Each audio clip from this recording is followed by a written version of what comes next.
Young niggas run the streets. My 40 cal on me, stick it right between the seats. A mirror jeans pudgy. New Versace sneakers out your budget.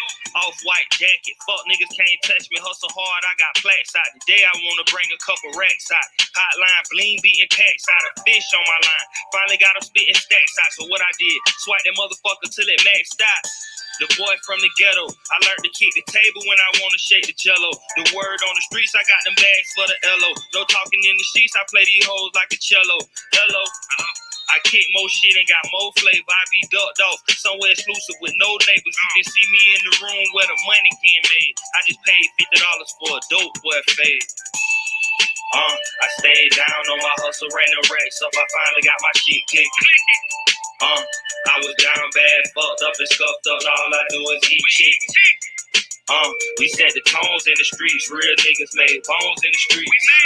You focus on your shit, watch that money go up. It ain't too many of them out here that's fucking with us. Cross town born like Saddam, but a big human. Straps in every palm, need an octopus to get to him. Chopper with the drum off his head, Takashi lips loose. Ghost possess the bomb, I'm alarm, how the shit move.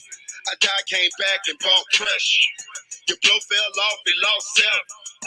Me back boss, a go-getter in the transport, gotta eat that cost, I know better.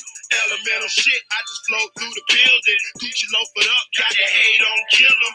Pickpocket flow, so the hoes gon' feel them. When your blanket moving slow, it's like the panoramic in. You can think you kinda smart, think you floating on my wave. Till you find yourself floating in the ocean with fillets. Package close to custom plug from Kuwait. No need to know the language, I just know I'm getting paid. I stayed down on my hustle, ran the racks up. I finally got my shit kicked. I was down bad, fucked up and scuffed up. All I do is eat chicken. We set the tones in the streets. Real niggas made bones in the streets. You focus on your shit, watch that money go up. It ain't too many of them out here that's fucking with us.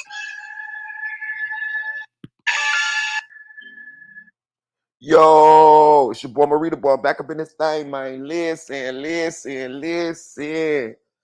Boy, I ain't been asleep yet. You right, Dre. Shout out to Dre 6100. Man, I ain't been asleep yet, man. I ain't even no cap. But I'm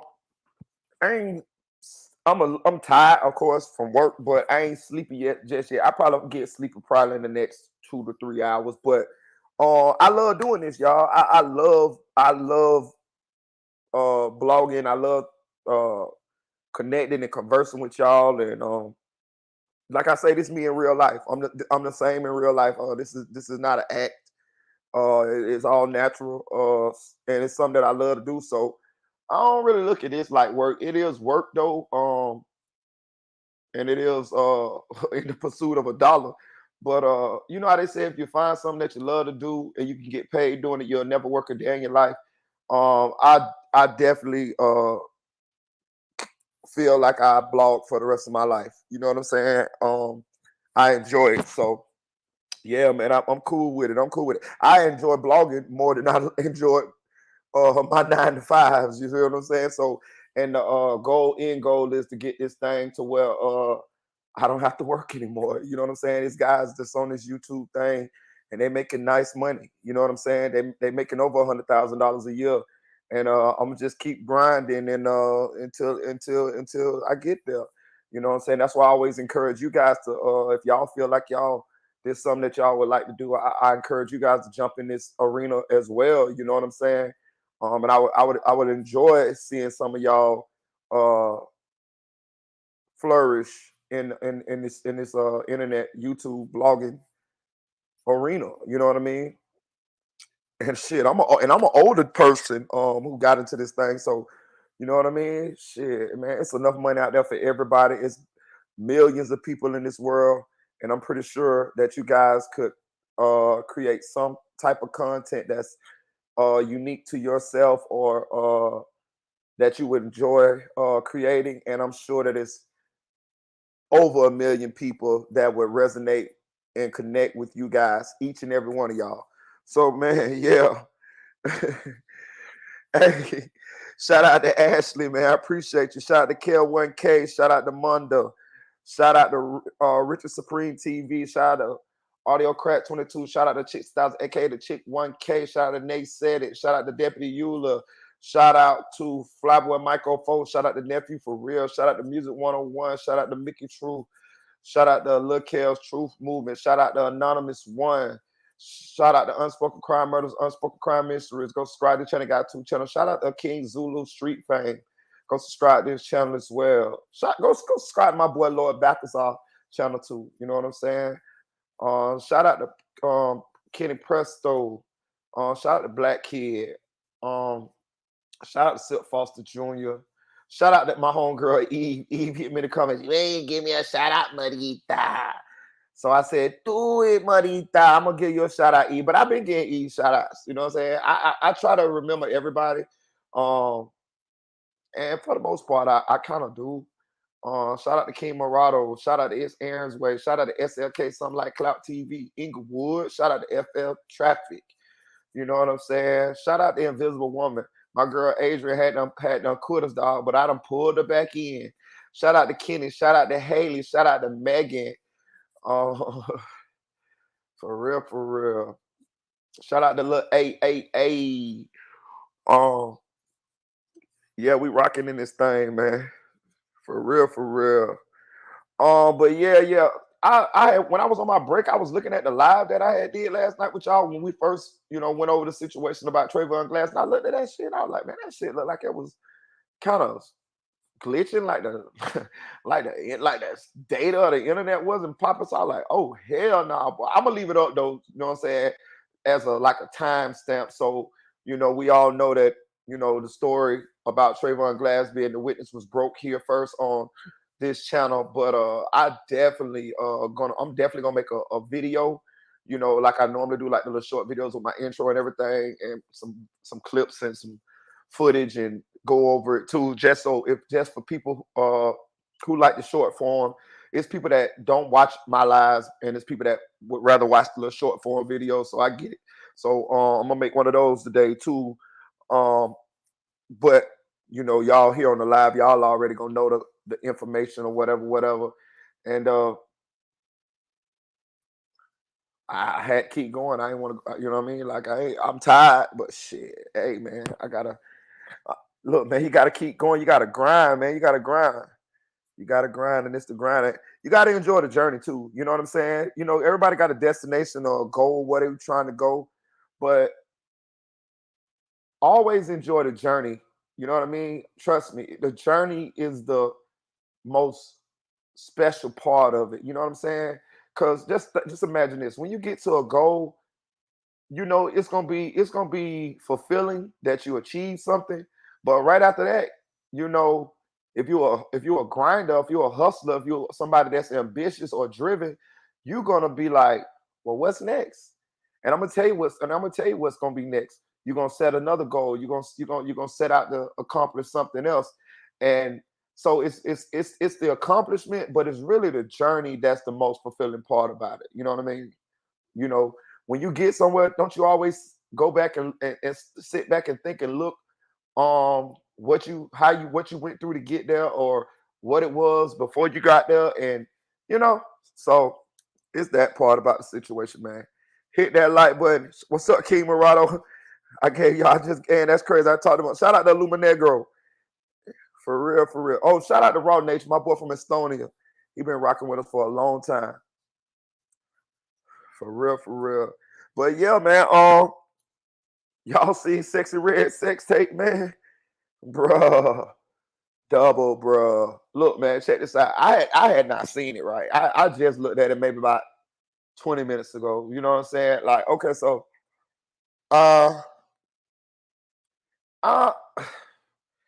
Sexy Red just don't do it for me.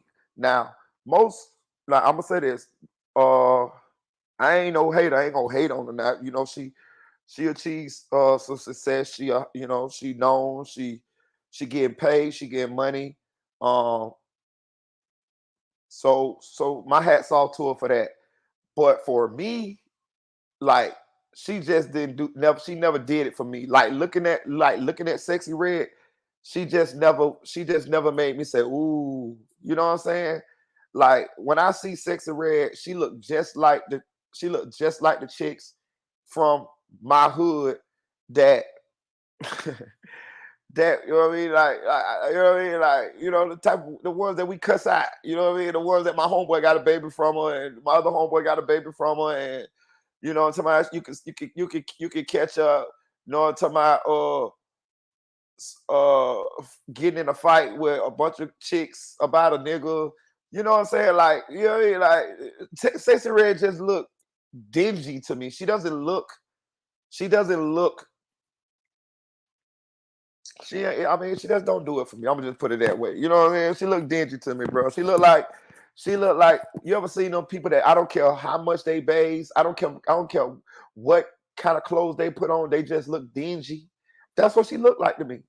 You know what I'm saying? Sexy Red look like she might got something. You know what I'm talking about? Like, for real, like Sexy Red. I mean, I'm not hating on. I'm just telling you. I feel like I done seen her a million times in my life. You know what I'm saying? Like, I'm just keeping it real, dog. Like, yeah, like, you know what I mean? She's a wolf. You know what I mean? We call her wolves. You know what I'm saying? Likings, polecats. You know what I'm saying? What y'all say? Thoughts, all of the above. That's what that bitch look like, a foot dragger. You know what I'm talking about? Or $40 hole. You know what I'm saying? Like, I'm telling you, bro, real talk. Like, I ain't saying like I said, I ain't no better than nobody else, bro. But I'm telling you, I wouldn't holler at her, bro. If I seen her like in the hood or something, like, I wouldn't talk to her, bro. Like, for real. Like, you know what I'm saying? Like, bro, I don't fuck with her no more. But I'm saying I got chicks. I got chicks, you know what I mean, under my belt doing to my that, you know what I mean, look way better than Sexy Red. You know what I'm saying? But salute to her for what she accomplished. Now, I ain't hating on her because of that. I'm just saying, like, it just don't do it for me, dog. You know what I'm saying? And I ain't saying she an ugly girl. It's just that, would I hit her late night? Yeah. Sexy Red look type one of the type of the hoes that I try to get on pills late night and try to get her to fuck. You know what I'm talking about? Like, I'm just keeping it real. Like, you know what I'm saying? I try to get, like, you know what I mean? Like, you know what I mean? You know what I'm saying? Like, I have to get on pills to hit her. You know what I'm saying? We gotta get on some X or something. You know what I'm talking about? You know what I mean? Like if I'm in the club,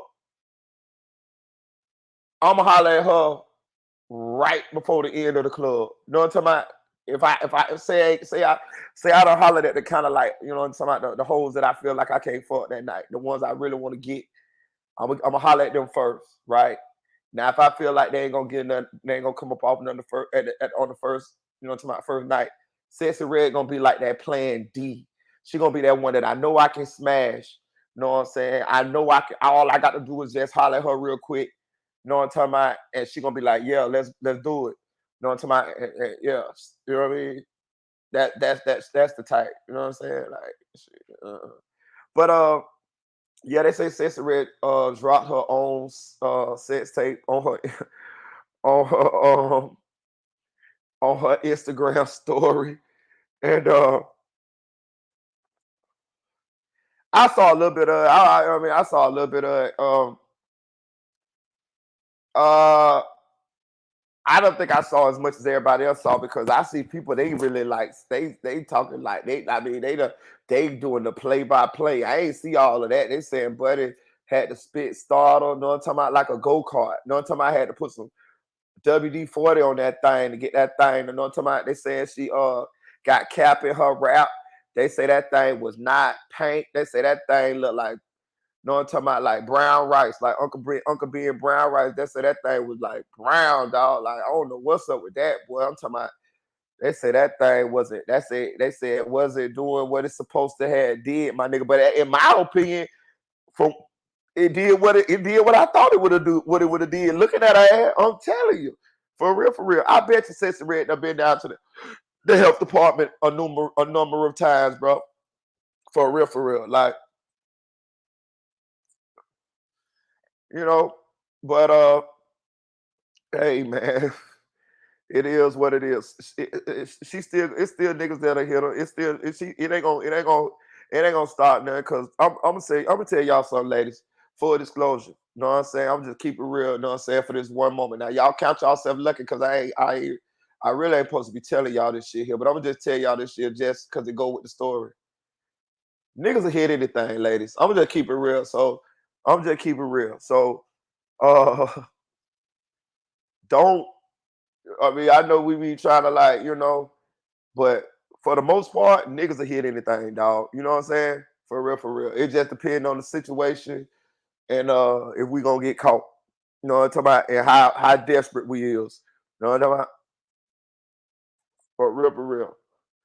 For real, for real. This niggas, I'm talking about, or depend on how long you ain't had none. I'm talking about, or like I said, if you're gonna get caught, or how desperate you is, or if you on some drugs or some alcohol, or yeah, or if she talking nasty to you, telling you all this type of shit she'll do, yeah. So, hey, still folks say I saw it. It looked normal to me.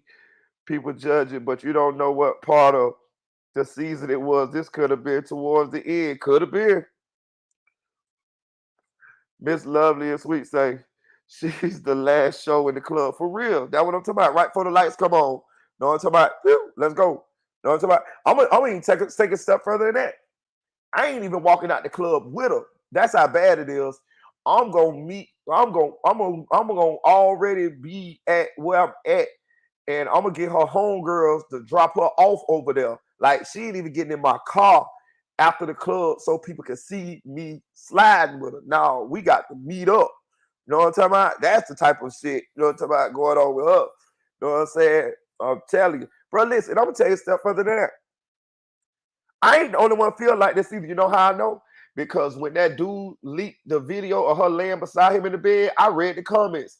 Man, them dudes are like, bro, you act like you got yourself something. Now these dudes who ain't celebrities or whatever, and Sexy Red is a celebrity. You know what I'm saying? Like she a celebrity. You know what I mean? And she getting the bag. And this regular dude was like, nah, bro, you don't show her off, bro.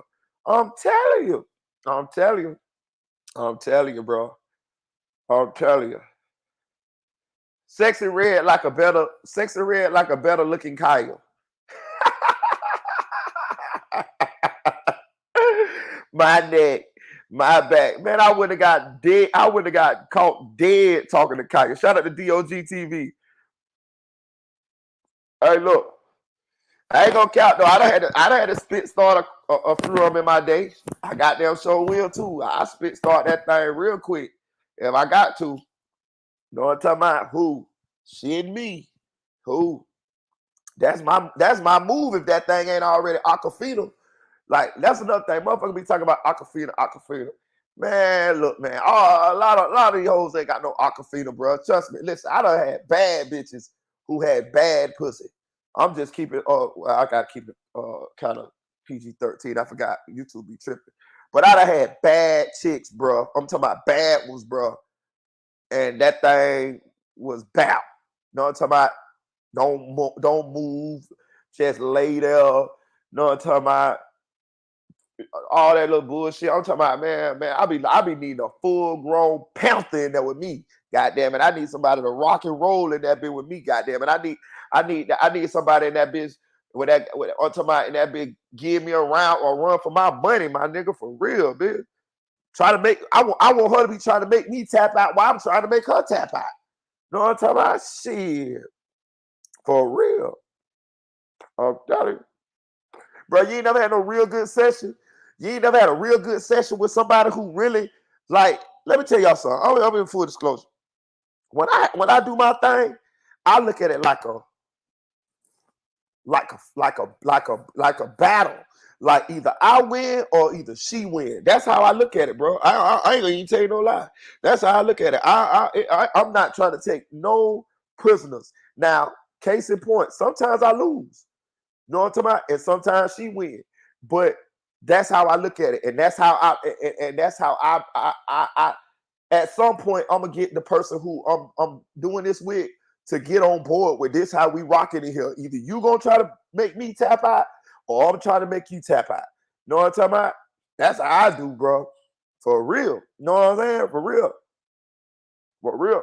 Hey, look, I ain't gonna count. I'm gonna tell you some real shit. I'm gonna tell y'all a story. Story time before we talk about Trayvon Glass. Y'all know I got them stories, right? So I had met this chick on Facebook, right? But she was from the city, you know what I'm saying? And me and her had been conversating through the messenger, right? We conversating through the messenger.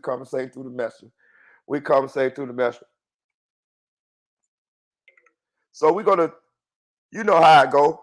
We go to talking this shit, talking all this old explicit sex shit. She telling me what she gonna do. I'm telling her what I'm gonna do, all this type of shit. You know, we doing the inbox foreplay, right?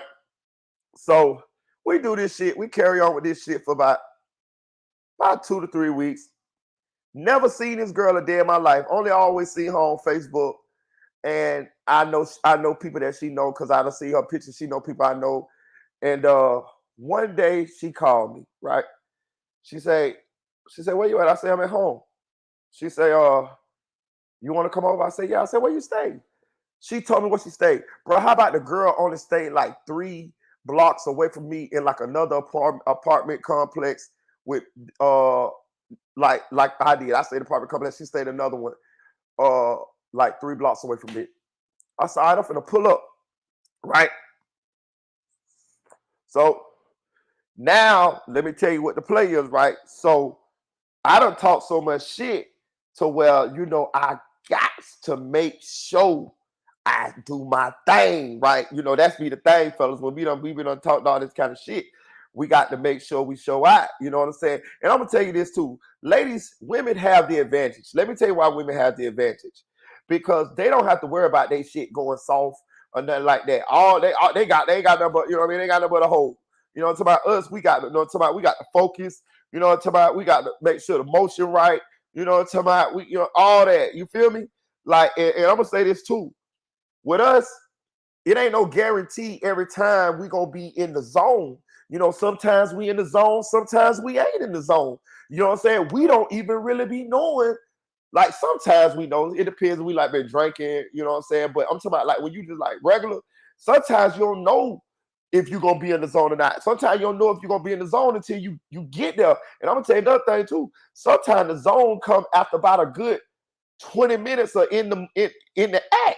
You know what I'm saying? That's kind of when you kind of like turn into a Super Saiyan like Goku. You know what I'm saying? But sometimes you don't get there. Sometimes you just like Mario, you know what I'm talking about? Like Pac-Man, when he get caught by the ghost, you just you know what I'm talking about? So I'm trying to make sure that it ain't one of them sessions like that. I really want to show out on this motherfucker. You know what I mean? Because we've been talking big shit, right? So I go to the little sex store, right? You know what I'm talking about? Get me one of them the little stamina pills. I think it was like a rhino or something like that, right? You feel what I'm saying? Look, I'm gonna tell you, I'm talking about, listen, I take that bitch right there. Look, I have me a goddamn soda or something. I pop that bitch right there. Boom, right? Pop that bitch. Boom. That bitch said take about a good 30 minutes to an hour to get in effect. Okay, bet, cool. I stall ass out for about a good 30 minutes. She's like, where you at? I'm like, I'm coming, man. I'm finna get some blunts and shit. You smoke? She's like, yeah, I smoke. Like, all right, cool. Bam, boom. Look, I stall ass out. I'm just trying to let that motherfucking stamina pill percolate in this bitch, right? You know what I'm talking about? That I felt that bitch with the percolating through my body. I said, oh, I got that motherfucking ass. Look, went by the liquor store, got me a little liquor. That's what I was doing while the pill was percolating. I was drinking a little liquor. You know what I'm talking about? To get the, you know what I mean? To get my little, get my little buzz on. I already had the trees and shit, grab the blunts, but I'm lying. I stalled about an hour and a half, but I'm really just trying to get all this shit in my system so I can be goddamn, you know what I'm talking about, a porn star when I get in that bitch, right? Boom. So when I get there, right, I got the little liquor, you know what I'm saying? Plus I already got me a cup pulled up, you know what I mean? You know what I mean? So when I get there, she opened the door. Bro, I'm 6'4". I don't think I was 250 at the time. Probably about 235 or something like that at the time. Bro, I promise you, this girl is about 4'5". I'm talking about she's shorter than a motherfucker. I'm talking about she real short. Now, let me tell y'all something about me. I like short girls. I do, but most girls gonna be short than me anyway. But I like short girls. It's just a thing. Now, don't get it twisted. I chop down some goddamn oak trees too now. You know what I mean? I don't discriminate. But what I'm saying is, I like short girls. I'll holler at a short girl before I holler at a tall girl. But I tackle a tall girl too. Goddamn it, don't get it twisted. I'm an equal opportunity employer now. You know what I'm saying? Hold on, check it out. I have to say that check ID. So hold on, check it out. Right. So when I get to the house, she opened the door. I look at her. I'm like, in my mind, I'm like, damn, she's short. Like, she is a couple inches from being a hobbit short. You know what I'm talking about? Like she ain't a midget, but she might have some midget babies. You know what I'm saying? You know what I'm saying? She ain't a midget, but she might have some midget babies, right? But she got a nice shape on her. I'm talking about she thick, and she got on some boy shorts, and that ass hanging out the back of the motherfucking boy. I'm talking about that ass hanging out the back of the motherfucking, right? So, she already know what the play is, right? But when I walk in the house, I promise y'all, I see about 5 goddamn children all in the front room, jumping on the couch, fighting over the remote. Mom, tell them stop hitting me. All this type of shit, right? I'm like, oh, man, this bitch got about 5 kids. I'm talking about, bro, these are some baby-ass looking kids I had ever motherfucking seen in this bitch. So I'm like, oh, man, what the fuck? Like, what the fuck I done got? She like, oh, don't worry about that. That's my kids. Y'all sit y'all ass down there. She hit her with one of them, she old hood bitch. Sit y'all ass down there. Sit y'all ass down there. So I sit at the little bar, the little counter thing in her apartment. She like, no, come here. So I get up from the bar and I go to sit. She waved me in the room, so I sit in the room. So I'm sitting in the room or whatever. And we're in that bitch there talking. So she kind of like on one side and I'm on the other side of the bed, and we just talking and shit or whatever. And she cut the TV on. She like, want to see something? I'm like, yeah. I'm like, no, but let me roll the blunt. She's like, all right. So I'm rolling the blunt and shit. We just making small talk and shit like that or whatever. You know what I'm saying? So she cut some bullshit on. So I done rolled the blunt. So I get up on the headboard. Like I rest my back up against the headboard, and she, get closer to the side, get closer beside me. So we faking like we watching the movie, but we really ain't watching the movie. It's like, like bitch, let's do that. So we smoking the blood. We just, get in the mood. So I'm smoking the blood. We hit the blood. So when the blood got gone, I put the blood out, and she lay on her head on my chest. So when she lay her head on my chest, you know me, I know the move. I just go to itch it up. I go to try to crawl up the goddamn back of that goddamn headboard. Because what I'm trying to do, I'm trying to get her head as close as I can to my goddamn stomach. And just this show, I got that goddamn head. Once I went to ease it up, that goddamn headboard, I see her head going down. That goddamn head went down. And goddamn, next thing I know, she flopped that thing out them goddamn pants. That thing hit in the goddamn chin. I heard her say, ugh. You know what I'm talking about? That thing flop out. They try to pull that thing out, and they think it's supposed to come out, but it be some more still in the pants, and that bitch just flop out on her like a surprise, like a Jack in the Box. Bah! That bitch hit in the face. She say, ugh. Hey, she went to go to work on that bitch. Look, when she went to go to work on that bitch, I'm talking about, look, my toes, I'm talking about the bitch went to curling in that bitch. I'm talking about, but she was like, aggressive with that bitch. I'm talking about, like, she was like trying to hold me down, and then I heard her say, shut up. I say, what? Hey, when she say, shut up, I said, like a little bitch in that bitch, bro. She said, shut up. What's that shit you were talking? Num. I said, oh.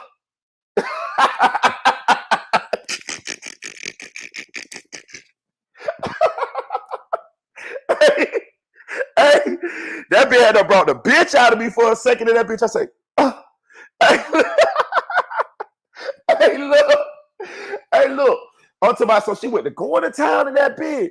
She went to go, so I'm enjoying myself, right? And she talking shit at the same time doing her thing, right? And when she went to talking shit, I went to remembering. I talk. This is supposed to be a war, Marita. You letting her win. You talked all that shit in the inbox, and she is fucking winning. I pushed her ass up off me. When I pushed her ass up off me, I grabbed her ass by the hair. Bring your ass here. I made her stand on the side of the bed, and then I violently pushed her ass over on the bed. And you already know what it was. Until I slapped that thing on that booty. Bah, bah, bah, bah. Hey, whip that rub out. I'm talking about that thing was like that thing was like I ripped that bitch with my teeth. I'm talking about that, I'm talking about and flick that bitch with my hand and see like that bitch just unfolded on its own. I'm talking about pull that thing on, pull that bitch to the end, so I have a little slack in that bitch. Y'all know fellas gotta have a little slack in the end of that bitch. I'm talking about, and then I'm talking shit. Bring your ass here. I went up.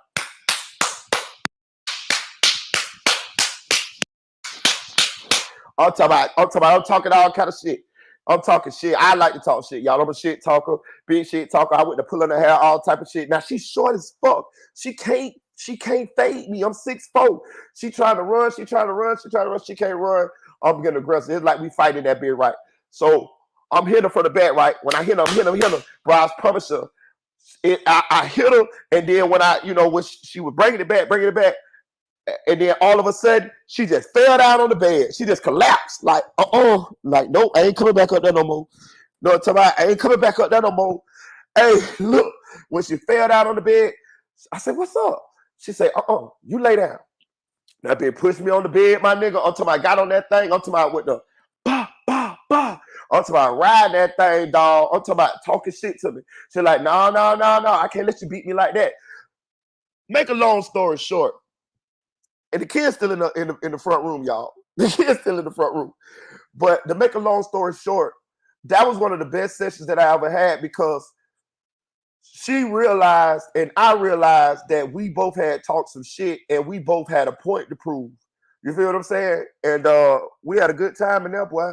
We rocked the road in there for about a good 45 minutes. Yeah, about a good 45 minutes. Hell yeah. And I only got her one time. It was only one time, too. I think she's still my Facebook for real, too. Yeah. Mm-hmm. Yeah. But it was a good session because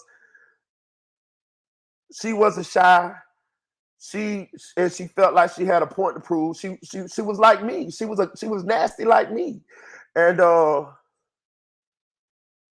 she didn't want to let me win. And I don't want to let. Now I'm gonna say this. I eventually won. I won. I made her tap out, but I knew I was gonna make her tap out. First of all, I'm on all kind of shit. I'm on the pill for the sex though. I'm on alcohol and I done smoked the blunt, so I'm already in the zone. Plus, she was too short. She was too short to you know what I mean. Like you can't hang with me. Like you too short. You 4'5". I'm 6'4". Baby, you in trouble. You in trouble, baby. I'm finna put this 6'4" frame on your ass in here. And that's what I did. But she gave a good show for somebody that size. If she would have been 5 inches taller, she might have won that day. She might have won that goddamn day because she came close. Cause I had talked to her. We ain't just stopped talking to each other. It's just like we never hooked up again, but we talked about it a couple times, and we always used to laugh about shit. Like I almost had you in there. I was like, yeah, you almost did. Till I had to get right that bitch. You know what I'm talking about? She don't know I had that goddamn extra insurance with that goddamn sex pill. You know what I'm talking about? But if I'd have been regular, she probably would have won. Hell yeah. Yep. So good shout out to her. But Sexy Red ain't had that, y'all. Hit that like button. I told y'all I got those stories, man.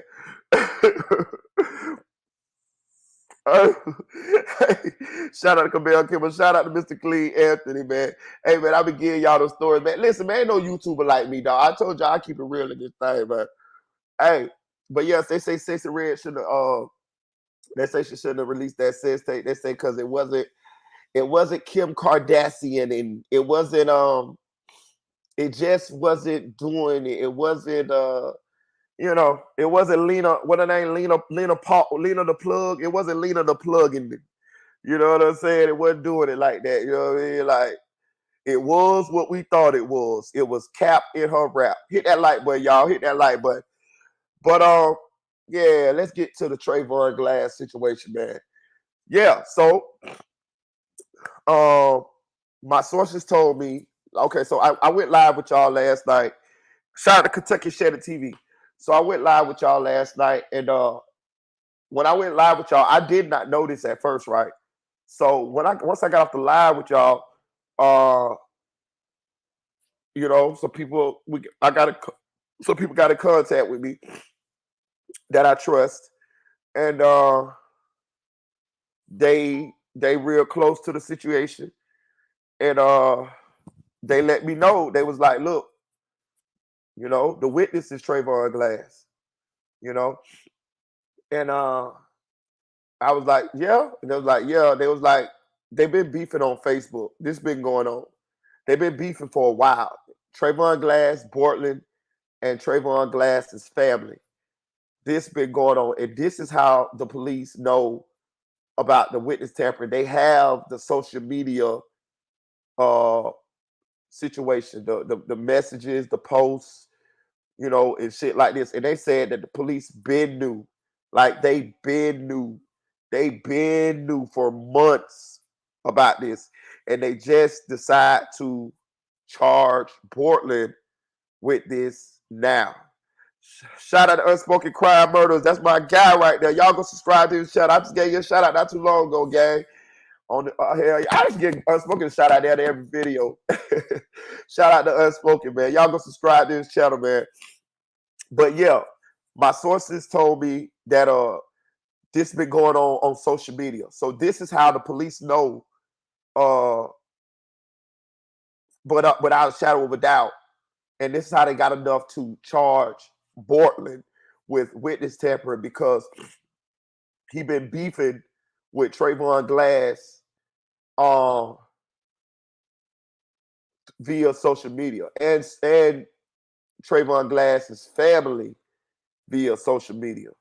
You know what I'm saying? And I'm gonna say this too.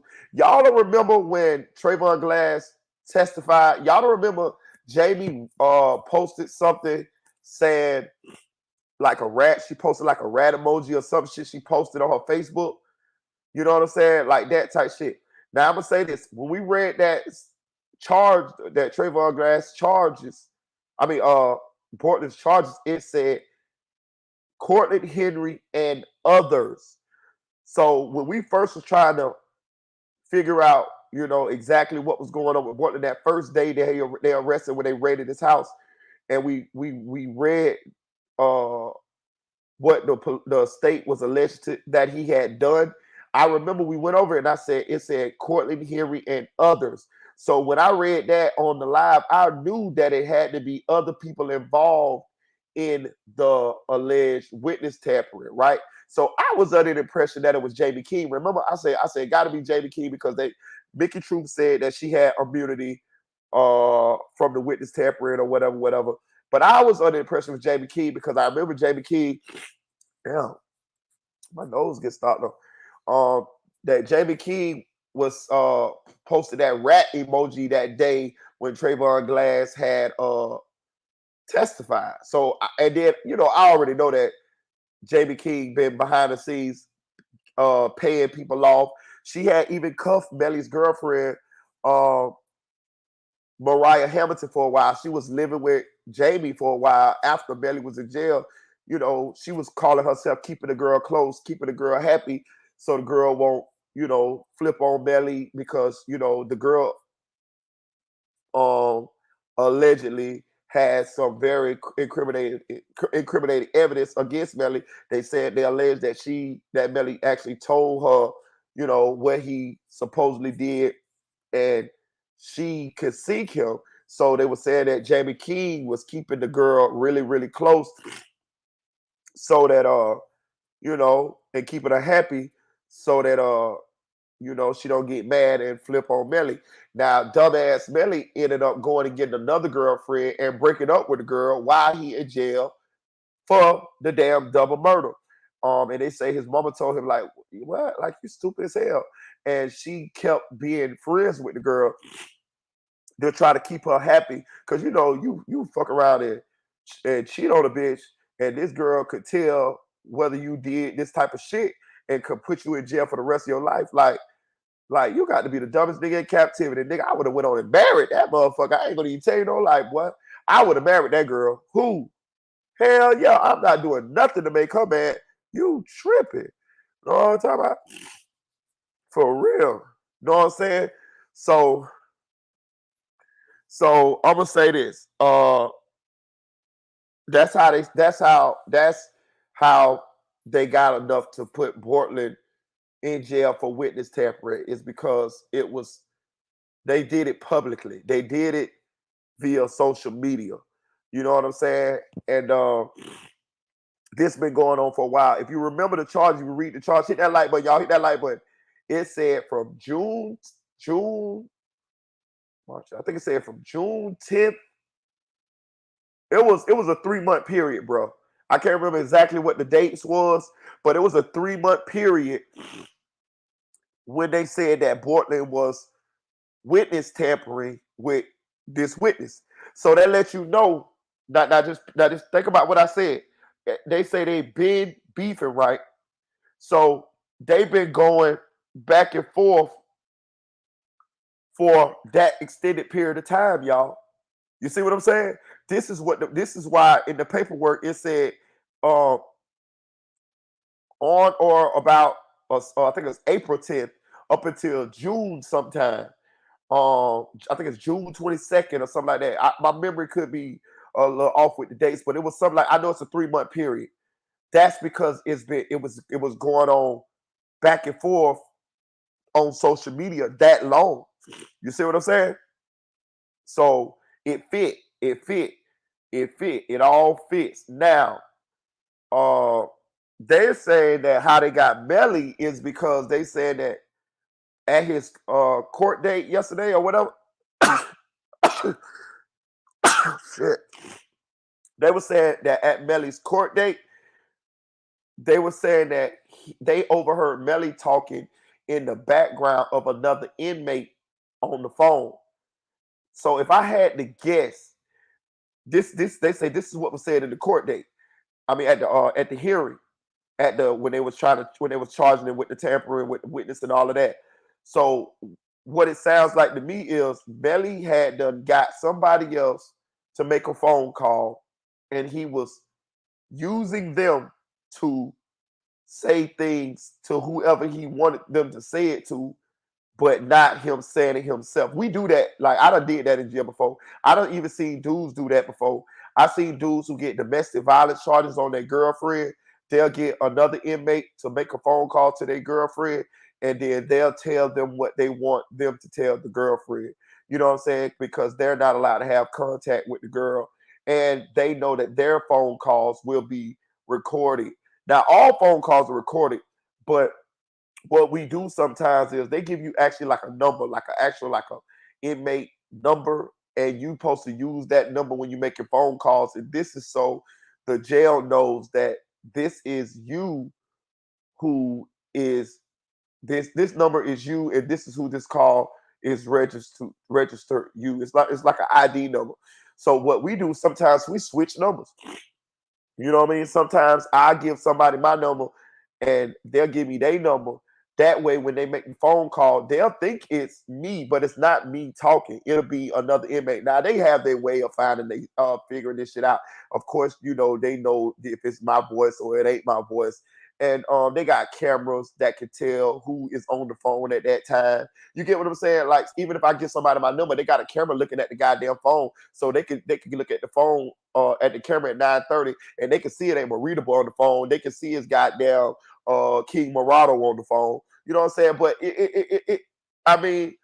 it's way. I mean, it's still better than you just calling the motherfucker yourself. You know what I'm saying? And they said in the court hearing that Melly was talking. They overheard Melly talking behind somebody else that was on the phone, probably saying certain things to that person to relay to somebody else. And And if I had to guess, I don't think that I could. This all is guess right here. I don't think that Melly had that person call Trayvon Glass. I don't think that's how it happened. I think more than likely he had him talk to somebody that was close to Trayvon Glass, and let them know, hey. And that's another thing. It don't have to be a threat either. Like a tampered with a witness don't have to be a threat. It could just be any kind of contact with a witness if you're a defendant. Like you ain't supposed to have no contact with that witness. You know what I'm saying? At all. You feel what I'm saying? A phone call, a text message. You can walk. You could be.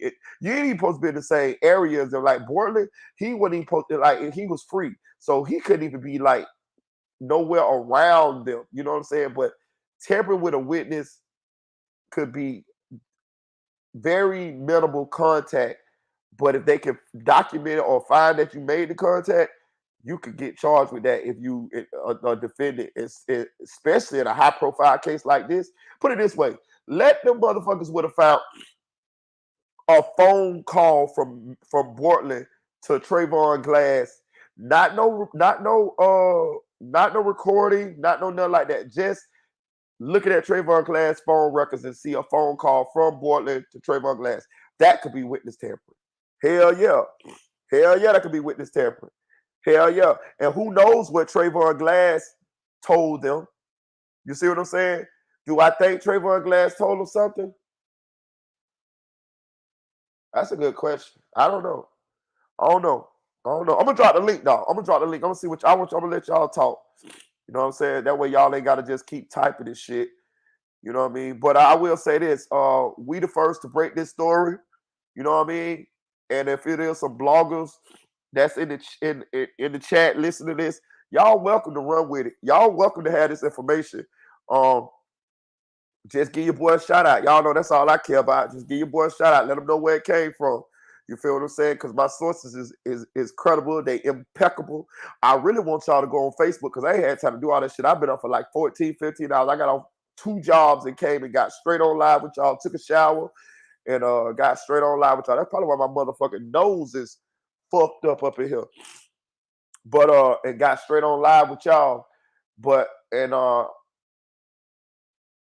I haven't did all that digging to look at the Facebooks to see the messages and all of that, or the posts back and forth, the slick posts back and forth. But they say all of it is there. Now I'm gonna say this. Y'all, I wouldn't mind if y'all would go and find all of that right there and build on the top of what I have uncovered. Y'all, I'm cool with that. But if y'all break, use this, take this on y'all platform, just give your boy a shout out, man. You know what I'm saying? Just give your boy a shout out.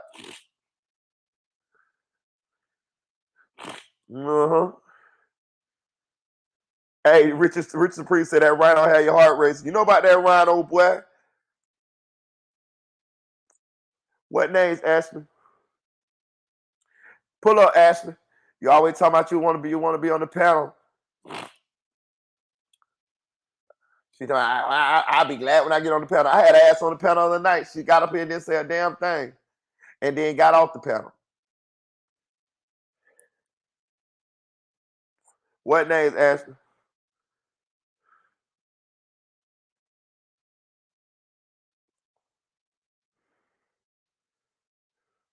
Yeah, I had the 100 pack before. Oh, I don't know the names, man. I don't. But I'm pretty. Listen, I done put it out there, and I'm pretty sure a lot of these bloggers is better at that part of the game than me. I ain't really good at that part of the game. Now I can find out. Now I know some people down there that I could call and get these people names.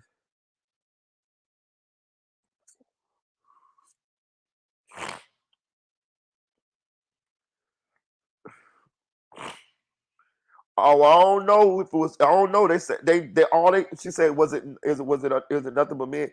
They said they didn't tell me the individuals in his family, but they said the family. They said Trayvon Glass's family. Yeah. And they say the police have the correspondence between Bortlan and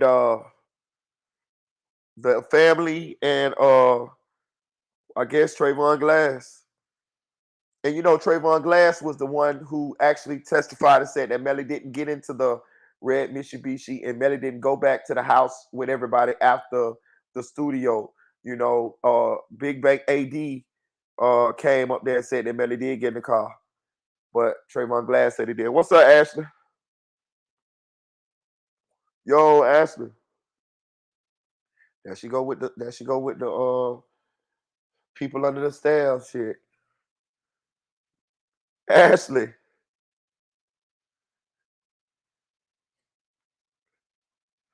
Camille Kim would say sexy red big cap. Black kids say gangster.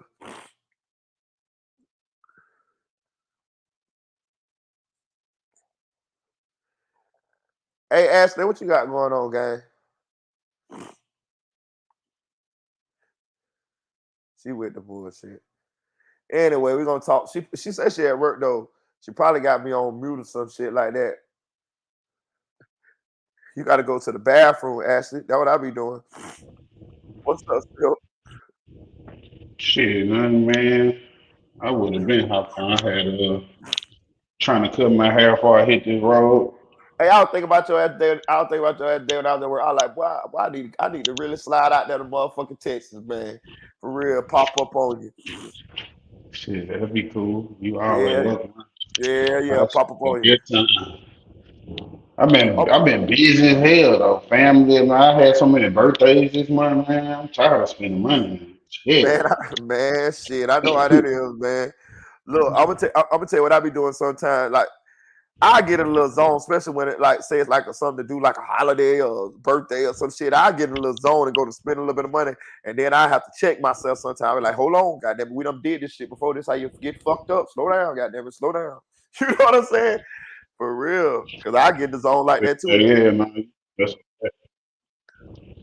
Especially like a family reunion or a little get together or some shit like, you know what I mean, some shit like that, a birthday party or something. I fuck around and get in a little zone. That was up, yeah, man. I've been listening though. I've been tuned in, man. I seen the sexy red tape, man. It just look like a normal hood rat, man. Ain't nothing wrong keeping, you know. I went on Pornhub to check it out after I left work because I didn't want to get caught looking at the shit on the clock. So I just hit that shit, got like a little 21 seconds of it. I just seen them throwing it back. I ain't see all the other shit where they said, you know what I'm talking about, all the other shit they said. I see her when she was throwing it back. You know what I'm talking about? Shit, I ain't even seen that part. Yeah, I don't know how many did she drop down. But see, I don't think she did it though, man. I think nigga around her clout chasing or some shit, bro. They say she dropped it on her Instagram story. Yeah, but how she go drop it if he holding the camera? I mean, they did it together. You know, I listen, full disclosure, I got quite a few of the motherfuckers circling around here. I got quite a few sex tapes circling around this motherfucker. And me too. Me too. Well, not circulating. I ain't gonna say circulating. You know, I ain't saying circulating, but I'm saying I'm pretty sure some of these chicks got them. You know what I'm saying? And if the bitches ever pop up, I'm gonna be like, yeah, that would be. You know what I'm talking about? Yeah, that's your boy right there. Yeah, you see, yeah. Nah, it's just normal sex tape, bro. It ain't nothing wrong with keeping a little hood rat on the chain. Well, for back in the day type shit, you know. Right. I'm talking about every time I go home, my cousin be like, "Ryan, you go stay fucking you in a hood rat." I be like, "Shit, keep me a good hood rat on." They nice, bro. They nice. They got their own weed. They got food stamps. But you been made groceries and got a. So what you get sexy red sex tape on a scale of 1 to 10? I don't never rate people's sex tape because I never know what part of the sex session it was. I don't be feeling like that's fair. You might catch me at the end when I done caught a cramp and I'm just struggling, just trying to, you know what I mean, or some shit. Oh no, you don't catch none of that with me. Look, listen, nigga. It was better than Kim Kardashian tape though. I'll say that because that was the most trashiest ass sex tape. I don't even know how she got rich off of that shit. Hey, look, Look, she came all the way up on that. yeah, she did. But listen, you ain't gonna do me like that. Cause this what I'm gonna do. I'm in that bitch. I'm having takes, nigga. Okay. So if it's some of that tape that don't look good, that shit get deleted. I'm editing that bitch to where I'm at my best. You know what I'm talking about? I'm talking about. Hell yeah. I'm talking about, listen, bro, it was a chick. She was my Facebook friend, bro. This girl was fucking drop dead gorgeous. And she had a little bit of money. Like she fucked with ballers and shit, right? Matter of fact, I'm glad I thought about it. I ain't gonna say that, but I just thought about something. But anyway, I friend requested her just off of looking at her pictures and shit. She was just that bad, right? How about a good month or so later, you know how I go on Facebook, they be like, boy, y'all see that tape? And so everybody get in the comment section, send it to me. Bro, they sent me the video of this girl. Bro, listen, when I tell you that girl was doing her motherfucking thing in that bitch, bro. And I'm gonna tell you why. I'm gonna tell you why I'm bringing this up in a minute.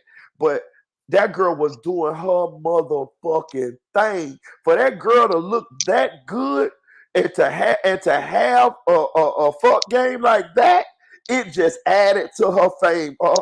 Right? Let me tell you what ended up happening, nigga.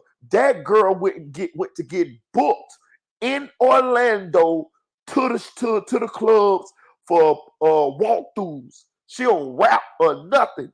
She went to get booked just to come to the club, $1,000, $2,000. Hell yeah, for real. And the reason why I brought this up is because sometimes a sex tape can motherfucking blow your ass up. And so, you know what I mean? Like for real. I'm telling you, this was a regular girl, bro. And sometimes a sex tape can blow you up. You know what I'm saying? You get me? You hear me, Sil? Hold on, man. It took me a minute. Oh, yeah, for sure. I had to switch earphones on there. Yeah, I say the girl she did so good. I heard an echo. Yeah. I think the headphones, brother, put on messing up. Yeah, it's your headphones. Fuck, hold on. Give me a minute. Yeah, so sometimes a sex tape can blow people. You know, let's be honest. The Kardashian empire is built off of the sex tape. That's when we That's a fact. You know what I mean? Like, you know, got caught wind to her. You know what I'm saying? That shit blew that girl whole situation. That sex tape ended up getting them billions of dollars. The Kylie a billionaire, the mama them, oh man, shit. You know what I mean? So a million rappers and basketball and football players later. yeah, for real. You know what I mean? I should be good now. I just came in the office. I was like, fuck it, I'm tripping. I should have just came in the office anyway. Yeah, I was just saying that. She the original city girl. Yeah, she is. You know what I'm saying? Who?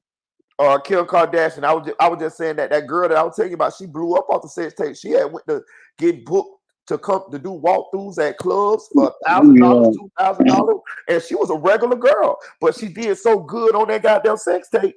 I'm talking about that girl did her motherfucking thing. I'm talking about it was not nobody, women, men, nobody that said nothing bad about that girl. I'm talking about, and when I seen it, I say, God damn.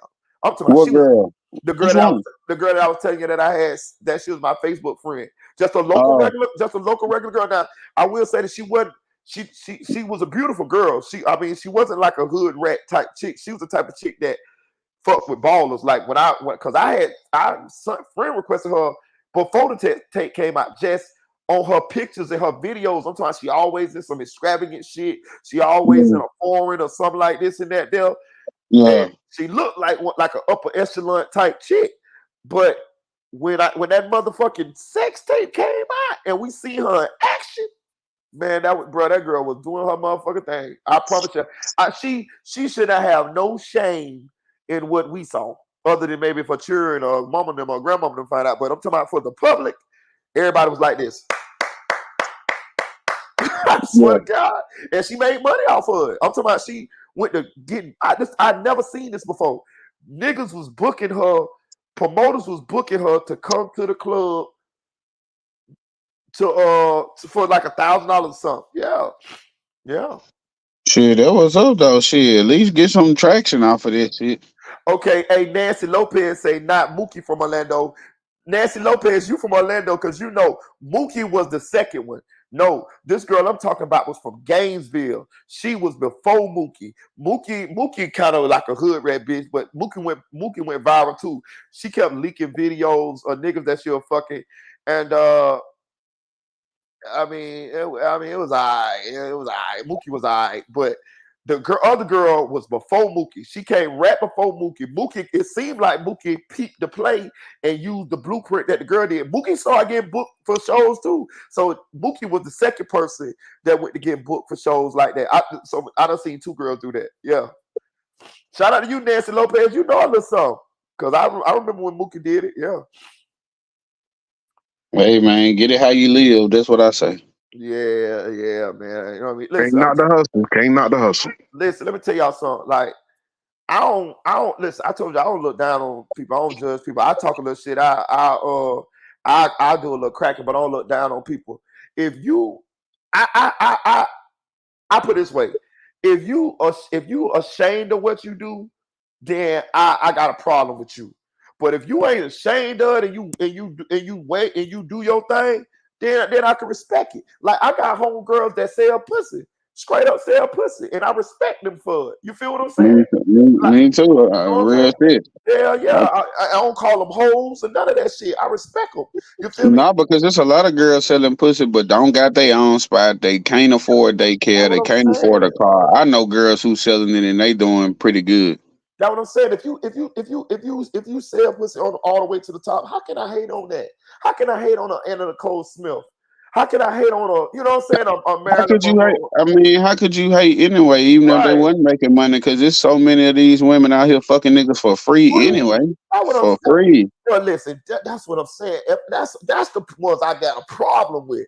The ones that just ain't getting no money out of it. You know what I'm talking about? Hmm. Like you just They doing ain't it. getting no food. They ain't What? getting no. They can't get no Baskin Robbins. What? Bro, I heard my mama tell my sister, you better not come home with no money and a wet ass. You know what I'm saying? Never, You know what I'm saying? never. Straight up though. Like, I used to tell my roommate that too, though, man. I used to be like, nigga, every woman I bring to the house, bring something for the house, contribute to the household. And right, every girl you bring to the house, break some shit or some shit come up missing. I right, like you out here fucking these hoes for free. right. That's why I can't do roommates and I can't fuck these hoes for free. That's two of my rules. For real, bro. Like I'm gonna even say this. Like I done seen chicks have a nigga and they'll fuck up, they'll cheat on the nigga or fuck up. And the nigga be like doing his thing, like he got something going on, and you know, and they'll do it with a nigga who ain't got nothing going on, lose everything they got, and end up falling down because they done lost, you know what I'm saying, the nigga who was doing some for him and had shit going on. I can't respect that. Now, if you gonna do something, bitch, you need to at least be doing something where you can level up. Like I even got this thing. If I done cheated on, you know, in my younger days, I don't do this shit now because I'm old, I ain't got time for shit. But I'm not going to date okay, say I got a lady. I'm not going out with no chick that I'm cheating with. I'm not dating you or none of that shit unless I can benefit from it. Like, because I'm not finna jeopardize what I got just to fuck. You get what I'm saying? Like it Yeah, got to, yeah, yeah. Cause nigga passed that, but that's how yeah, you know the difference between a real nigga and a tender dick ass nigga. Like yeah.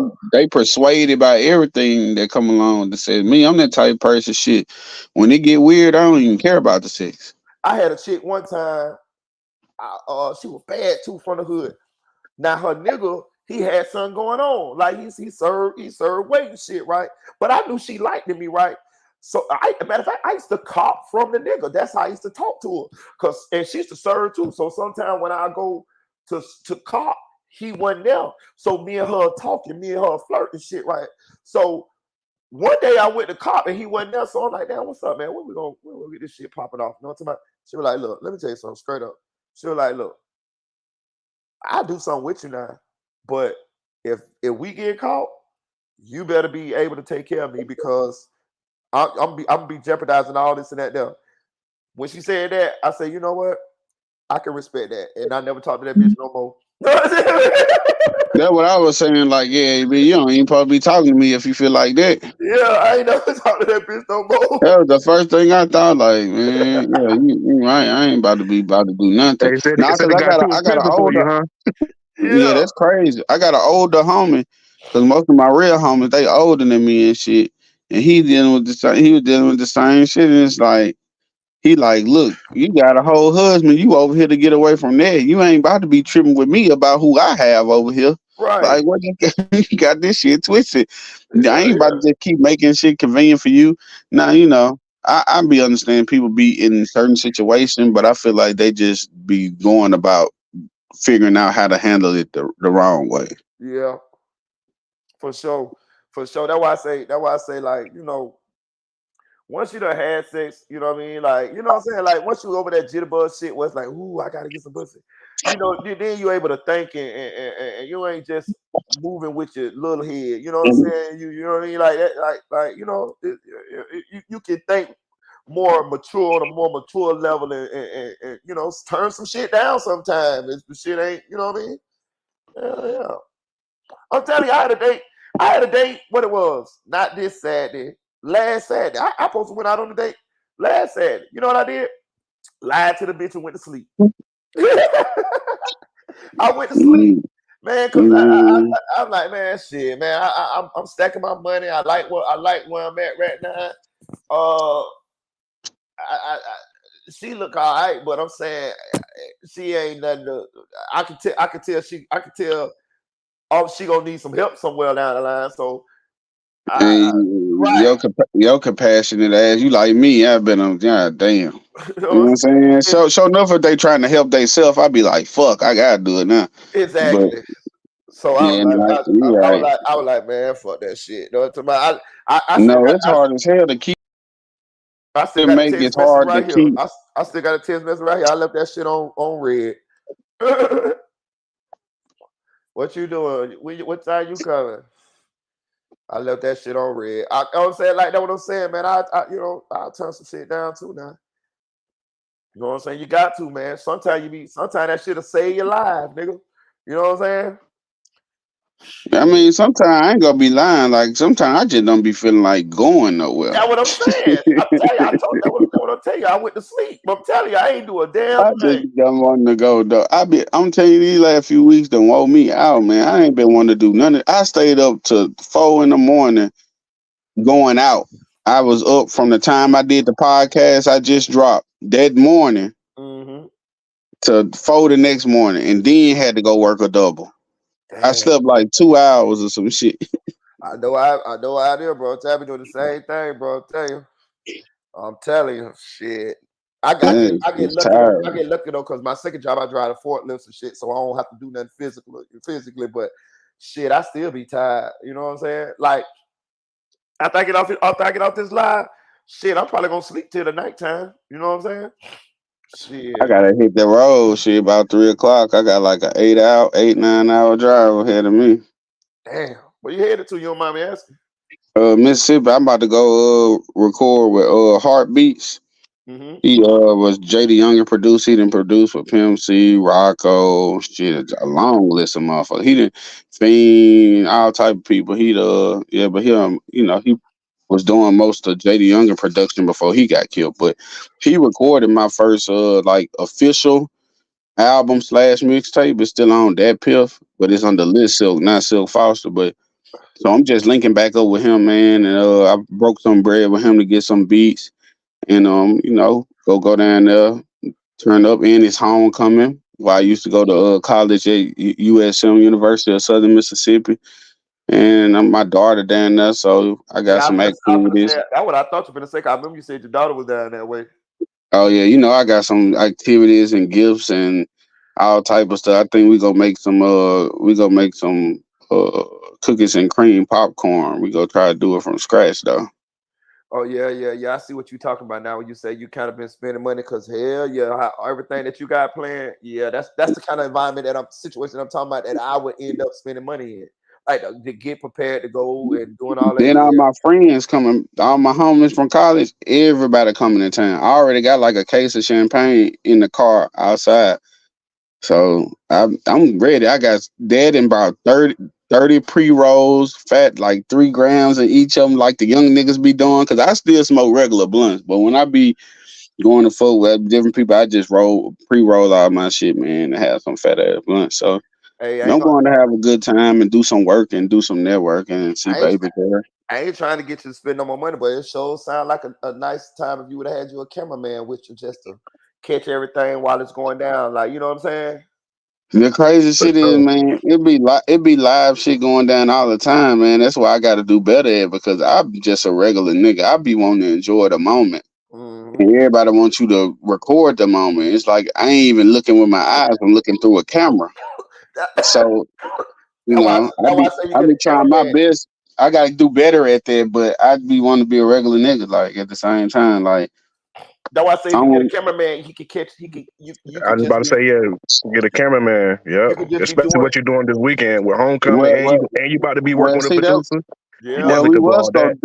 we was gonna do a vlog, but the vlog they trying to charge nigga 250. So I'm like 250. I got a big ass video shoot coming up, like the highest production I done ever had. Like I'm about to spend a few bands for the video and promote it with Mm-hmm. like 3 or 4 more other bands, just trying to really get it going and get it in the right places. So Mm-hmm. shit, I ain't really just trying to spend no unnecessary money. Then we don't know what the economy might do or some shit. Right. I You feel know, I be trying to keep all that shit in mind because this shit is just not predictable no more. Yeah, you're Yeah, right. and I feel you on that. But you definitely could blog it and put it on your channel though. That'll get you some Hell views, yeah, bro. especially Hell with it yeah. being No, homecoming. I'm definitely gonna have people, you know what I'm saying, getting certain clips of shit, getting certain footage and stuff like that. But yeah, man, it's overwhelming, bro. Cause I just did like 3 birthdays right, in the past week, man. 3 birthdays, had a catering gig. I got 2 more catering gigs coming up soon as I get back, type shit. Mm-hmm. So then that's on top of working and all the other shit I do. Like nigga really be working hard. Mm-hmm. Yeah, because it's homecoming for both the black colleges in my city this week. So it's going up in my city this week. Mm, See, I'm telling you. I was ain't till the weekend before Thanksgiving. FAMU and Bethune Cookman for our city. Oh Mm-hmm. yeah, but the biggest one in our state though, it's coming up the beginning of November. Yeah, and my daughter, she go to FAM. That's where she at right now. So Oh yeah. fam, okay. Yeah, she at FAM right now. She been there for 2 years. This is her 3rd year. It's criminal justice. Boy, that under be crazy, and that came from you having a good night. Hey, look, the crazy part is when she went to go to college, uh, her the day she graduated, right? Yeah. Her mama's done surprised her with a brand new car, Chevy Cruze, and I gave her $5,000 cash, right? Did They that got Chevy Cruze? Sorry, but did it have a bunch of recalls? oh, I don't know, shit. A man got a full. Depending, between what year it is, yeah, they do. They had some recalls on. I know my cousin had a brand new one. They ain't even want to replace his shit. That bitch was so fucked up. I don't even want to see no Chevy Cruze. I don't know. I know her shit was brand new that year. What it was 2 years ago, 2021. Yeah, 2021. So yeah. So I don't know. Look, her mama trying to get me to chip on it. She was like, "Hey, you what you got her for her graduation?" I said, "Don't worry about it," because I ain't want her to know, because it'd be a competition. I like, "Don't worry." Yeah, I like, "Don't worry about it." She like, "You want to chip on this car?" I'm like, "No, I'm not chipping on no car." She was like, "Well, you better have her something good, because I'm getting her a car." I was like, "Just chill, baby. Don't worry about daddy. Daddy got her. yeah, Daddy got her." But I ain't gonna. But the point I was trying to make is, daddy had to do some illegal shit to get that goddamn $5,000. And she and yeah. she hold That's on, a good used car. and That's she is in school for criminal justice. Yeah, shit, that's how you do it. It's a circle of life at its Don't tell me finest. you was out here selling it. No, I ain't sell that, but I He got was that out though. here taxing. I ain't sell that, but it wasn't particularly legal. But I got it. Listen, I went out there. Hey, listen, I went and got that for my baby. That was my goal, nigga. I say, boy, ain't no way my baby gonna be going to college and ain't got nothing to give. You know, Man, that's a parent's dream. my baby mama called the other That's a day talking fact. about That's a fact. a four wheeler. She talking about a four wheeler. I'm like, nigga, y'all live in the suburbs, bro. It ain't nowhere to ride no four wheeler out there. I'm like, you want me to spend thousands on a four wheeler? I'm like, shit, we gonna be buying a car before you know it. And she was like, she only 8. And I was like, look, before we know it, she gonna be 16, 15, 16. I'm not about to spend thousands. And she don't even know how to ride a four wheeler. They just be like wanting to just do shit. I That's mean, what I was about to say. Make sure she know how to ride it first, because a lot of people damn flip off them things not knowing how to ride them properly. I'm Shit, saying Make I sure you know teach them people that first, know. bro. I know people that know how to ride them and flip off for them motherfuckers. The thing is, That's a don't fact. neither one of That's a them know fact. nothing about nothing. shit. I got my son a 4-wheeler. Her brother, I got him a 4-wheeler at 7 years old. But I didn't particularly get it. I was dealing with a chick who was a scammer, and she got him a brand new Polaris 90, and shit. And I ended up buying my daughter a doodle bug, like a little mini bike, a little gas powered mini bike. She rode that shit like one or Yeah, two that's times. right. Moody bikes. Yeah. Yeah, but my son had the goddamn 4-wheeler. I'm talking about, bro, that nigga, hey, shit. But in about a good month, nigga, that nigga was jumping ramps and everything. My son was the only jit in the hood, in the middle of the hood, had a brand new 4-wheeler for about 5 or 6 goddamn years. And then his stepdaddy had a couple dollars, and his stepdaddy had a couple 4-wheelers. So, it fit right in. But yeah, I got my jit a 4-wheeler. Well, I didn't get it. I was dealing with a scammer chick, and you're dealing with a scammer chick. She's one of them chicks that if she fuck with you, she gonna look out for your kids. And she went and got that bitch for him. You know what I'm saying? Daddy laid the pipe down real good. That cool right there. See, that's what I'm saying. You can't be fucking for free. It ain't that you. It ain't that you use it. It's just that she equates your sex to a four wheeler. Yeah, Bro, that's really a good rating out here, my nigga. yeah. Like if you could dig a bit down so good, she buy $4,000-$5,000 four wheeler. God damn, It costed 3. It costed 3. Yeah, she got it right three out. bands. That's a 3-band sex session. What the fuck? That boy's off that You pack of gotta go on honey. the black market now. Yeah. You gotta go on the black market now. You can't be shit. I see why you say you wouldn't fuck sexy red. It makes sense now. It makes sense. I ain't gonna count I'm used to. Okay, so I ain't listen, bro. I ain't trying to say I'm all that, none of that and shit, but I just look at it like I holler at chicks. I try to holler at chicks who got something going on. Like my baby mama, she passed, but she had her own restaurant. I'm talking about her own restaurant, seafood restaurant. She had her own car lot, and she had her own hair salon. I'm talking about all at one time. You see what I'm saying? So my kids, they came up pretty good, but so I used to try to do that. Now my last baby mom, this motherfucker got a motherfucking thing, but Mm-hmm. 1 and 1, It, goddamn it, it, 1 it, and it, be, it be like that sometimes. Hey, look, sometimes you just do what you, nah. It just happened that way. But the crazy part is when your baby mama act like that, you know that one day go come where she gonna be like, "Oh, I'm over that shit," yeah, and you just like, "Damn, bitch, why you couldn't do this shit 3-4 years ago?" right. Hell yeah. Cause I don't know what they be holding on to their hurt. We just take the hurt and be like, all right, whatever. We gonna try to get your ass back. We might cry. Some niggas threaten to shoot themselves. All type of shit pop off. You know what I'm Right, saying? right. But but when they get I'm to a different. certain point, most Shit. rational niggas, most rational dudes. I ain't talking about the weirdos, but the rational ones. We be like, okay, whatever, nigga, cut my losses, keep it moving. I'm the type. I'm I like be that one. from day one. I'm the type. I be Yeah. one. Me personally. Once it's over with, it's okay. If we got kids, I just be wanting to be cool. You know what I'm saying? Like I don't want to be the beefy shit. Like I just want to be cool. Like my baby mama, I'd have been cool with every dude that she was really in a relationship with after me. I'd have been cool with him. And the one that she got with right after me, that nigga one of my best friends right now. Now she passed last year, but that nigga one of my best friends right now. He a pastor. He married. I call that nigga. I'm talking about when I was in Indiana, that nigga came all the way to Indiana to see me. I'm talking about if I call him right now and tell him I need $1,000, which I won't do that. He'll give it to me like that. Like that's one of my best friends. I go over my baby mama house and barbecue with her and her boyfriend, with my girlfriends. Nigga, my I baby, saw her do that because my baby mama, I'm about to throw a party at her shit Saturday. nigga, She got a whole man and a baby there, you know what I'm saying? Like, I don't be trying to do no sneaky shit. I'm here to have fun, nigga. My baby mama, when she had a hair salon, she used to do my girlfriend hair for free. And she'll charge me. This when I had dreads. She'll charge me. But my girlfriend, she'll be like, you think you can get your baby mama to do my hair? I was like, man, call her. She gonna do your hair for you. Look, I call her. She'll be like, no, you call her, because my girlfriend be scared to call her.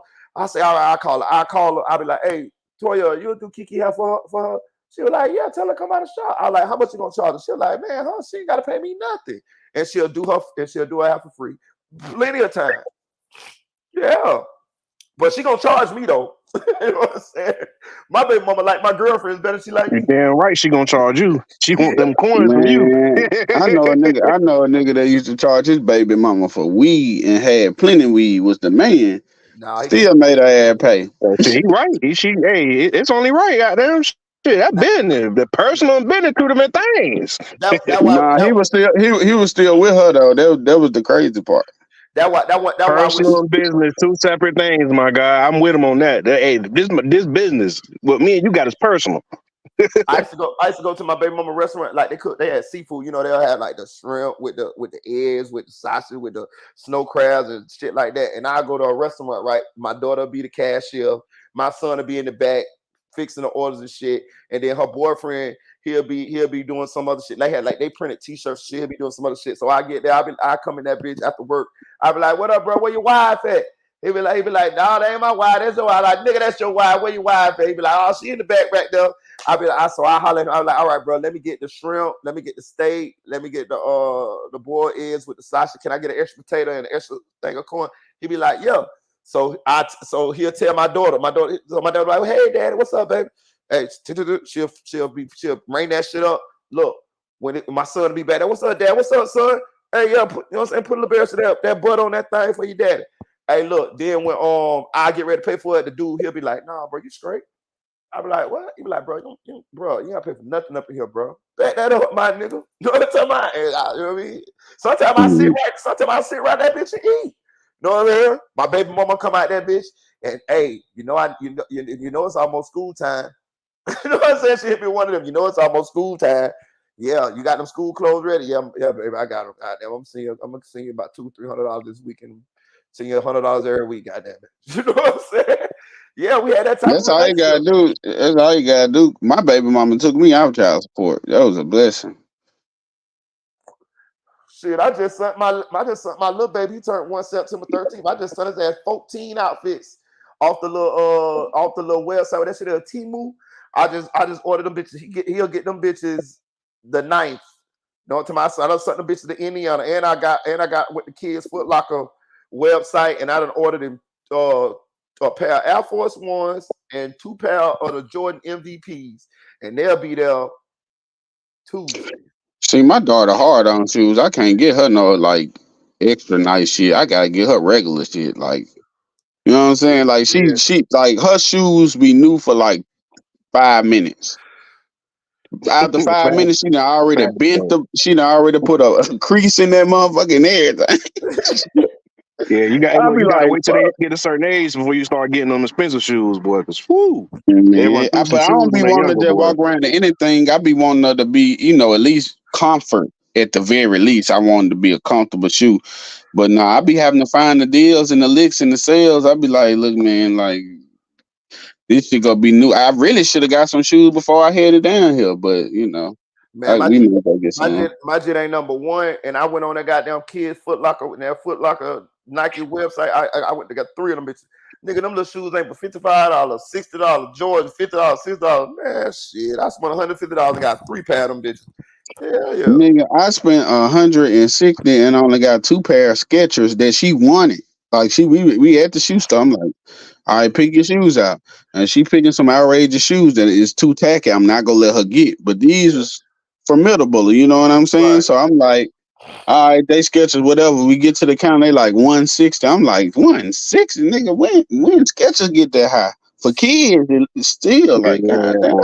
Ridiculous. But that's $80 a shoe for Skechers. Man, that's I ain't gonna lie. I get my kids play shoes and I give them the go out and about shoes. I get them two separate play shoes and out No, and she about do got shoes. play shoes. When she come home from school, you got to switch to the play shoes. And I wipe her good shoes. I clean her good shoes every day. Like I wipe the dirt off them every day. Try to keep them going. Clean the shoelaces, everything. But yeah. Hey, my daughter called herself running track when she was in middle school. So I had to get her some track shoes, right? So I picked up and took her to this track store. You know what I'm saying? Like where they got the, you know what I'm saying? They got to measure your feet and all this type of shit, right? So her mama like, yeah, you got to get her some track shoes. I'm like, okay. So, you know, I'm thinking I'm finna go in here and just grab her a pair of Nike track shoes and come about that bitch. Man, I went up in that motherfucker. I went to looking at them shoes. Nigga, them shoes were $300, $400. And it was shoes that I'd never even seen the name of them bitches before. Them bitches was looking like I promise you, I'd never seen these name shoes before, but they was top, you know what I'm talking about, track shoes and shit. Man, I ain't spending like $350 in there for a pair of motherfucking track shoes. You know what I'm saying? Like, man, shit. Them bitches better massage your feet for that. Them bitches were looking like Skechers. You know what I'm talking about? But they were track shoes though. No, I walked in the store. We was down in the shops with Legacy in the bougie part of town, but I really just went down there for the gelato though, because it got some real good gelato. Mm-hmm. So, man, I'm in this store and I'm like, I never even heard of this shit. I'm looking at the prices. I'm like, nigga, 80 for some shorts that's thin as fuck. Like this shit feel like it's made out of fucking trash bag. I'm like, bro, ain't no way. But come to find out, I can't remember the name of the brand. It's like a brand that people like apparently. And I'm like, nigga, everything in here look regular as fuck. Mm-hmm. This shit, I'm talking about the store is plainer than a Gap. And Gap be having some alright shit sometimes. You know what I'm saying? Like, this shit was plain. And I'm like, man, I wouldn't dare spend. I don't care. I'm a bargain shopper. I may have designer shit, but I be waiting for that shit to go on sale, get marked down.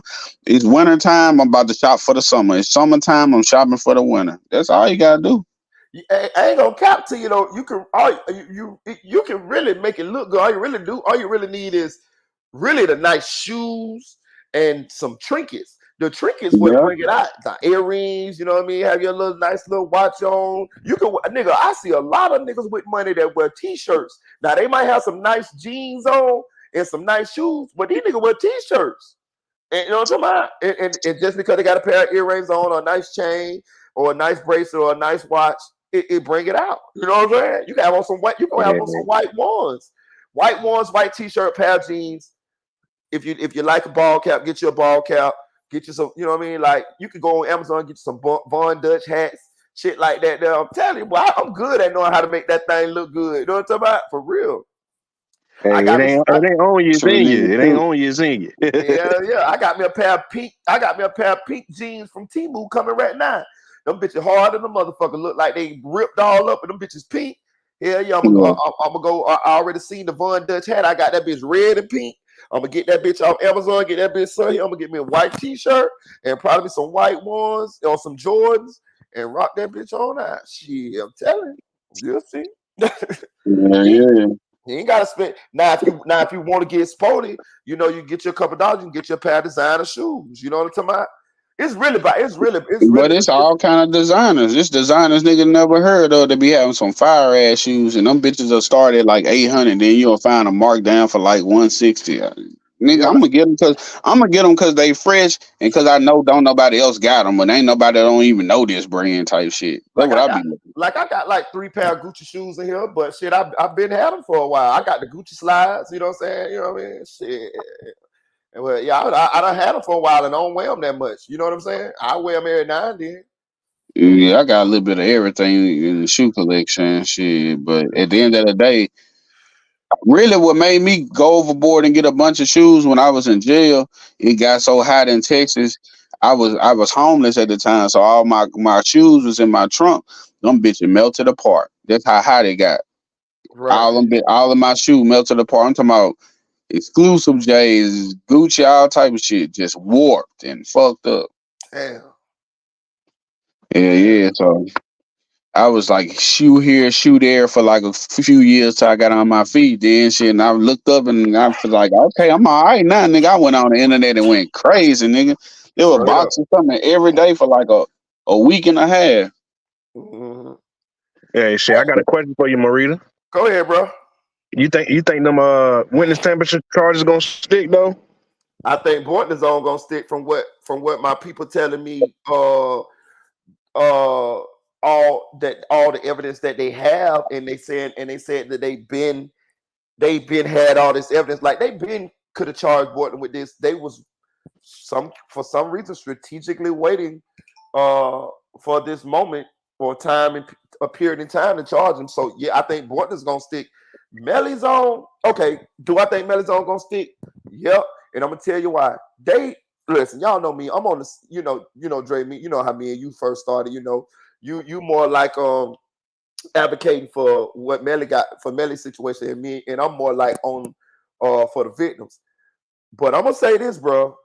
They've been violating dude rights like a motherfucker.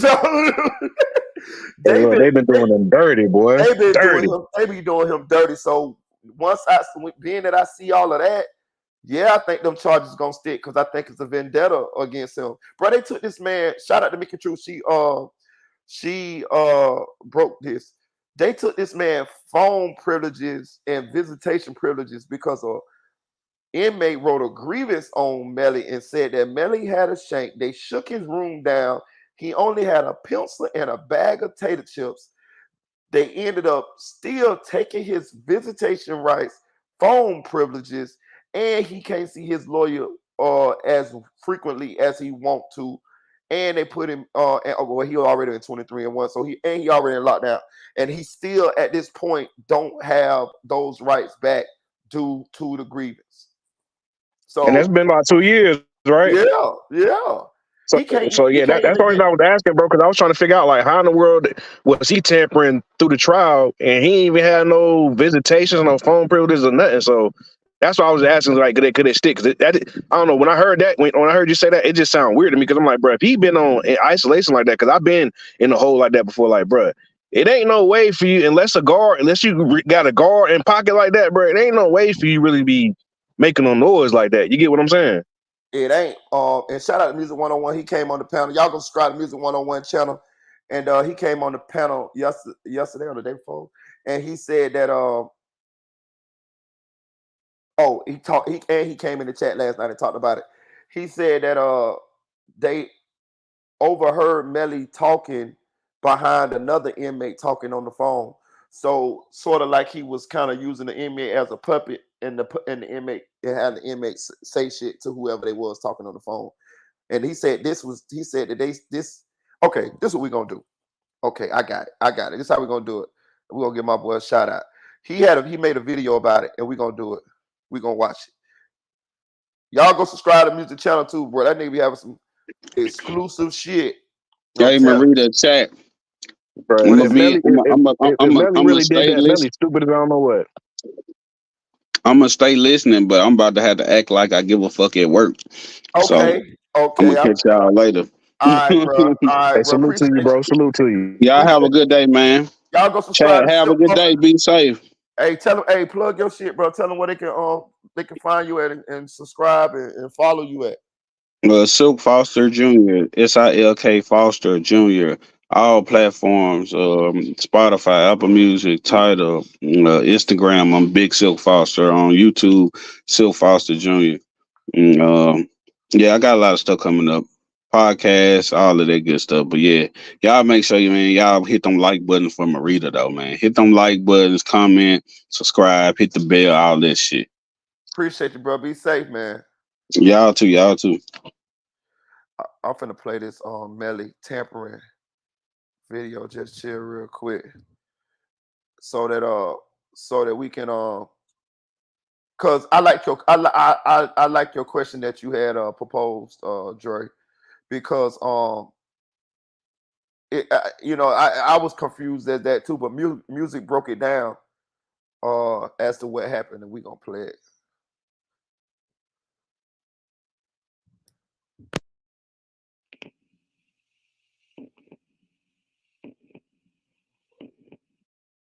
Turn on your post notifications. It's free. Do it for me. What up, gang? I'm back with another video. Let's get straight into it. But before I get into it, make sure y'all hit that like button. When you hit that like button, it helps my channel and videos grow. I'm gonna give y'all time to hit that like button. And if you're not subscribed to the channel, make sure you subscribe to the channel. I'm on the road to 90K, and I need y'all help. All you gotta do is hit that subscribe button. All right, let's get into it, man.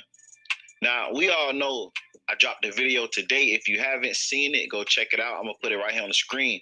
That YNW Melly was charged with witness tampering a day after YNW Bortlan was arrested for witness tampering.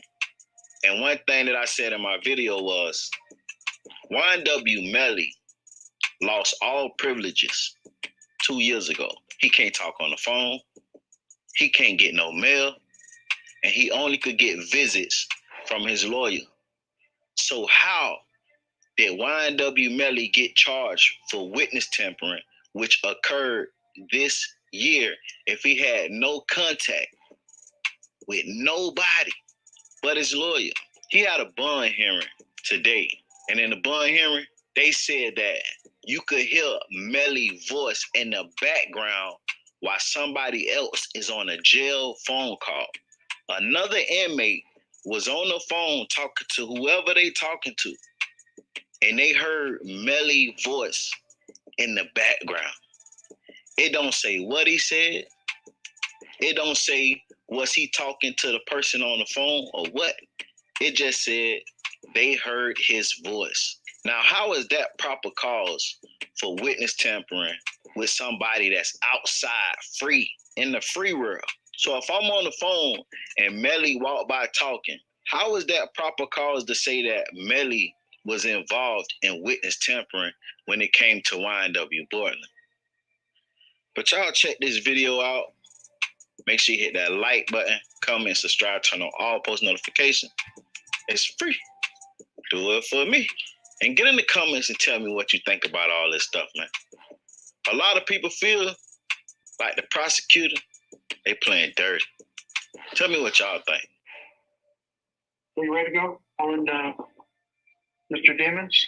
I'm ready. As fast as I could. Okay.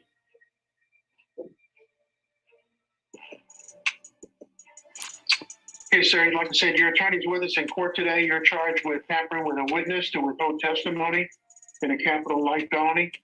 And I just find probable cause for that. I have a charge. And state your recommendation was? No bond. No bond. In defense? Well, first of all, I don't believe there's probable cause here. By the way, my name is Daniel Aronson, for the record. Okay. I don't think there's probable cause, but the document shows in the probable cause affidavit is that other people did things, but it doesn't say what Mr. Demons did. There's one passage in it where somebody overheard him say something while somebody else is on the phone. Other than that, this is other people doing things. So I don't think there's probable cause. And if there's probable cause, then I say a standard bond. Okay. Well, the argument on probable cause is reserved. I did find probable cause based on the allegations, but you can bring that up in the division later on in other appropriate motions. Okay, based on all the allegations here in the history, I am going to set a no bond on that. And sir, you will be entitled to an author hearing with your division judge for appropriate release conditions at a different time. But when you are released, I'm going to no victim contact. Anything else? We'll deal with this in front of Judge Burke. Okay. All right. Good luck to you, sir. You're in contact with your attorney. Tell my attorney to come see me. Yes. Yes, I believe you heard that. He will come see you. Yes. Promo alert. Today is the Chill Show. So you heard that, Dre? Yeah, bro. I heard it, bro, and that sound crazy, bro. Unless he was the one actually telling somebody, hey, tell him this or tell him that. Right? I don't see how they can say, oh, we heard him talking in the background. So even if he was talking about something in the background, that still don't mean that it got to the. I don't know, bro. It just that sounds crazy. why they didn't say what he said in the background? You know what I'm saying? Like that's what I was just about to say next. Like, they didn't even say what he said. So, like, to me, bro, it seemed like they did that just to basically try to dirty him up because they getting dirtied up. So they like, oh, you gonna dirty us up? We're gonna dirty you up too then. what it Because I'm seemed trying like. I'm still trying to figure out, like, bro, if they didn't find no cell phone or nothing in this room when they searched him, and no knife, no shank or nothing, like, and they took his rights away from him. Then they say he's on 23, so how was he out and able to be able to even talk in the background if he on 20? Like, that's what I'm saying. A lot of the stuff they saying don't even make sense. Like, that's what I'm trying to figure out. Like, bro, I'm trying to make sense of it. Like, so is he in regular population or is he still in the hole? Because the only way he could be out and talking to somebody background is if he in regular population. He's not on 23. Okay, so I've been on 23, and when they select me out my cell, they'll let me out to make a phone call and let me out to take a shower. And it's been a long time ago. Exactly. They don't let you out with other people. Hell They no. let you out cell by cell. Yeah. When you're on 23, they let you out cell by cell. Right. Like, for instance, like if I come out for my hour, I come out for my hour at 1 o'clock. Then as soon as my hour open, they let somebody else come out for their hour. They don't let you come out with multiple people. That's what I'm saying. So that's why I was like, that's not making sense. That's why I was like, it ain't making sense to me. Like, either he in population and he ain't on 23, or like they can't say he on 23, but then say we heard him in the background talking, because it's like, did he pop his lock? Like, did he pop his lock and come to the phone or something? Like, whoa. Like, they need some more information on that. I'm with you too, bro. This math ain't mathing, because I've been in there and I 100% agree with everything you said. That's exactly how it was when I was in there. You don't go out with other inmates. You get your hour, and like you said, when your hour up, you know what I'm talking about, they get their hour. You better take a shower and be able to get on that phone. Hold on, let me take it back.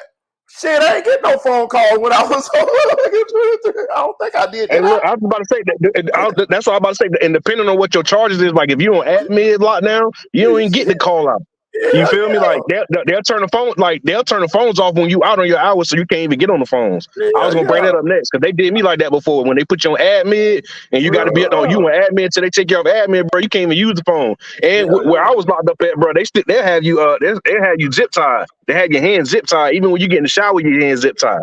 Oh, my shit went like that, but it's been a long time. But I'm with you, bro. I don't think I got phone calls now in the midst. I think I was able to get letters. You know what I'm saying? That's strange to me too. They say he can't even get letters. They got to be postcards. What the fuck?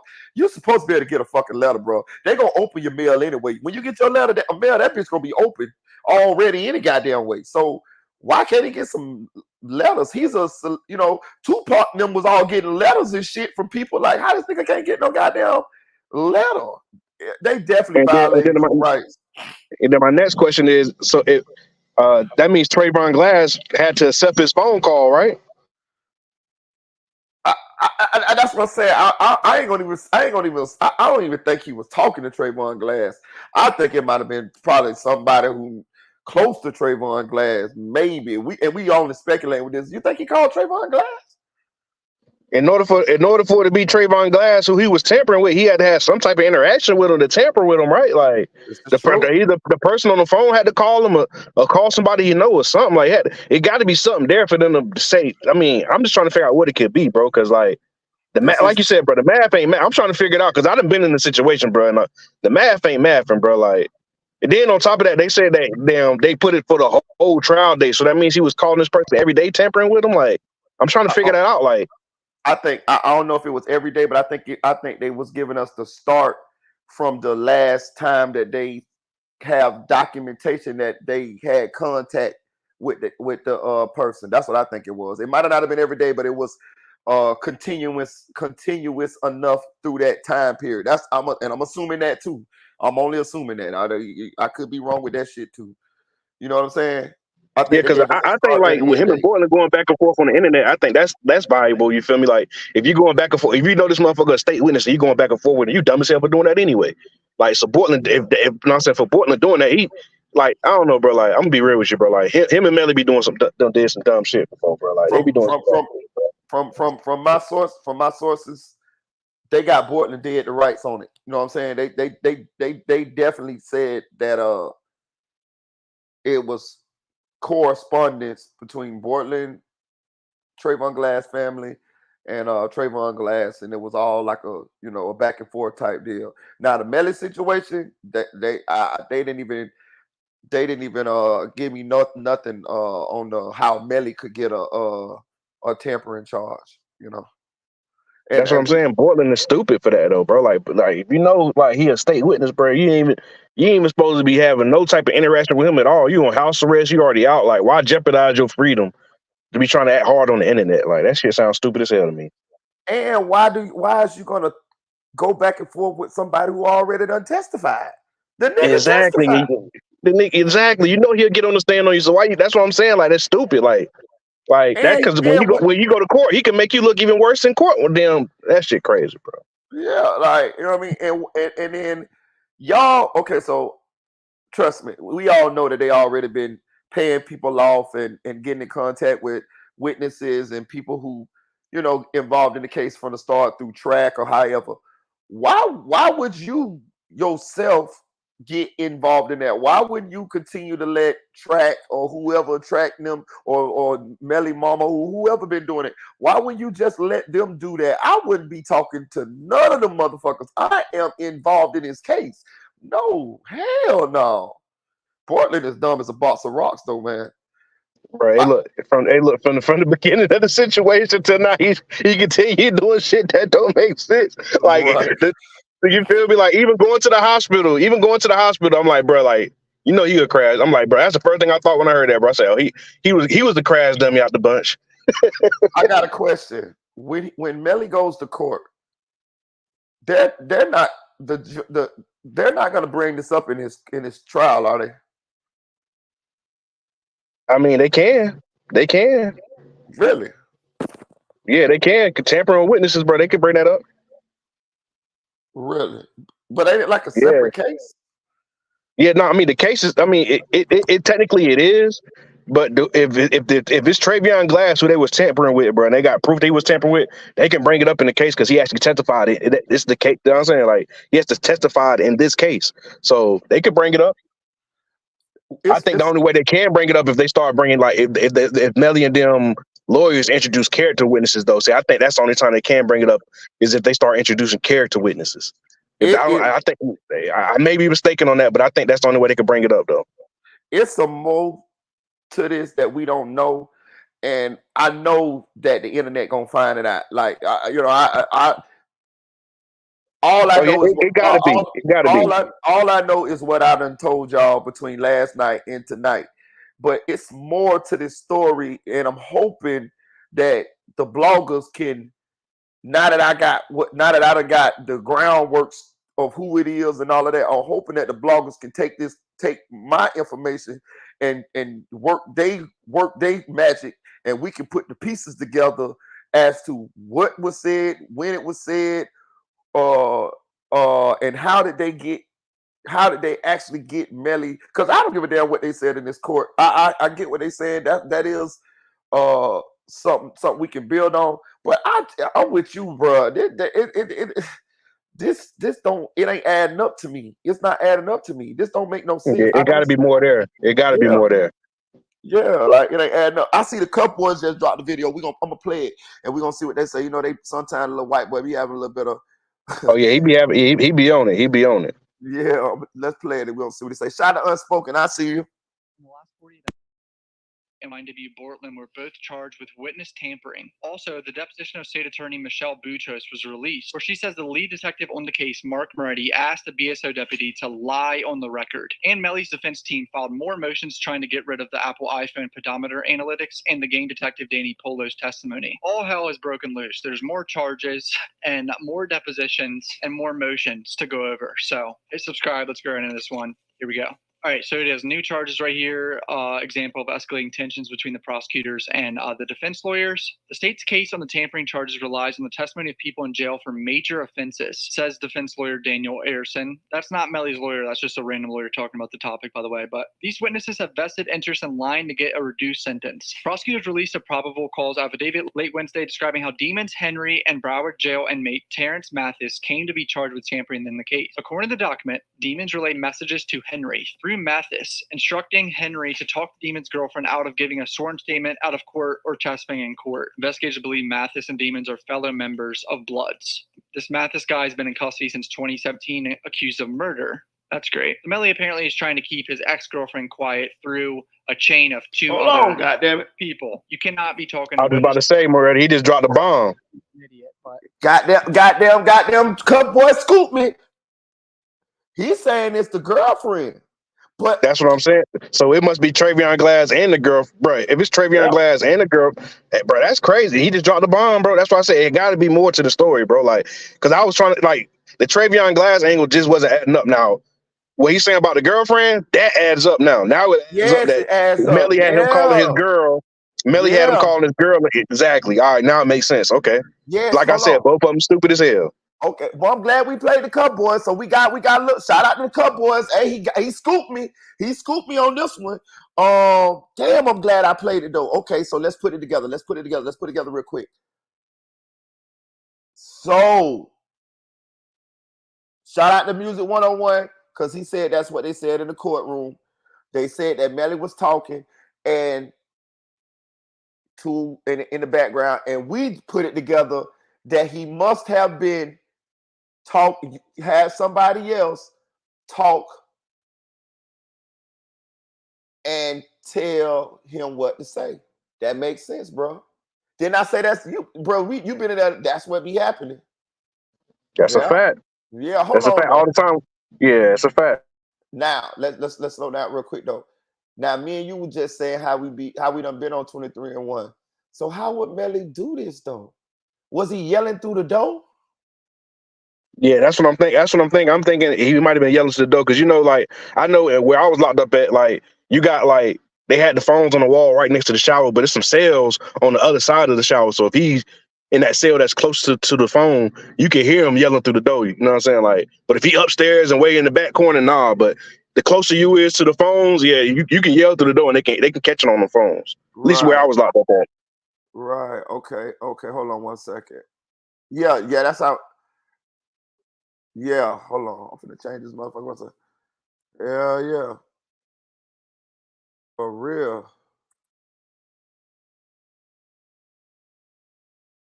Yeah, because where I was locked up at cell number 1 and cell number 14 was the cells closer to the phone because there was a one on each end. So cell number 1 was the one closest to the phone on the left, and the phone on the right was cell 14. That was the closest to the phone on the bottom range. It makes sense though. It makes sense. Hold on for the play it. Fucking knows. So this is Melly getting the new witness tampering charge right here. Okay, sir, like I said, your attorney's with us in court today. You're charged with tampering with a witness to withhold testimony in a capital life felony, and I did find probable cause for that and a charge. You said I did find probable cause for that too, right there. I think your recommendation was no bond. Your defense? I don't think there's probable cause. What the document shows in the probable cause affidavit is that other people did things, but it doesn't say what Mr. Demons did. There's one passage in it where somebody overheard him say something while somebody else is on the phone.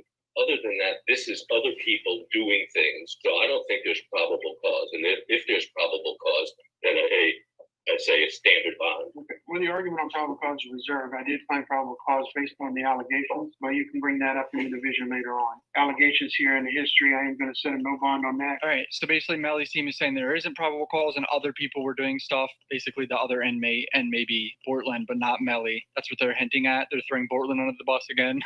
All right, boys, if you want to see Uzi, Yachty, Trippy Red, or Skies live on tour this fall, click the link in the description and buy some tickets down below, all right? Some sick fall tours for those 4 artists right there, so go cop some tickets right now. Back to the video.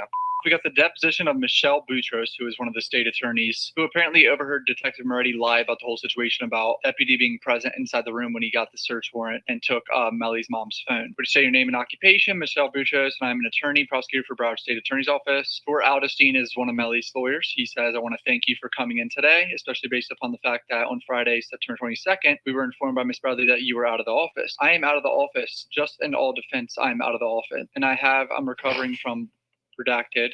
I've been working from home. How long have you been with the state attorney's office? 20 years. Are you signed to any particular unit? I'm on the public corruption unit. And how long have you been there? 2 years. They investigate public officials who are engaged in alleged criminal conduct. Jeez. You got involved in this case, I'm led to believe, at the request of a particular prosecutor. Is that correct? That's correct. Who is it? Christine Bradley, so the main prosecutor, okay.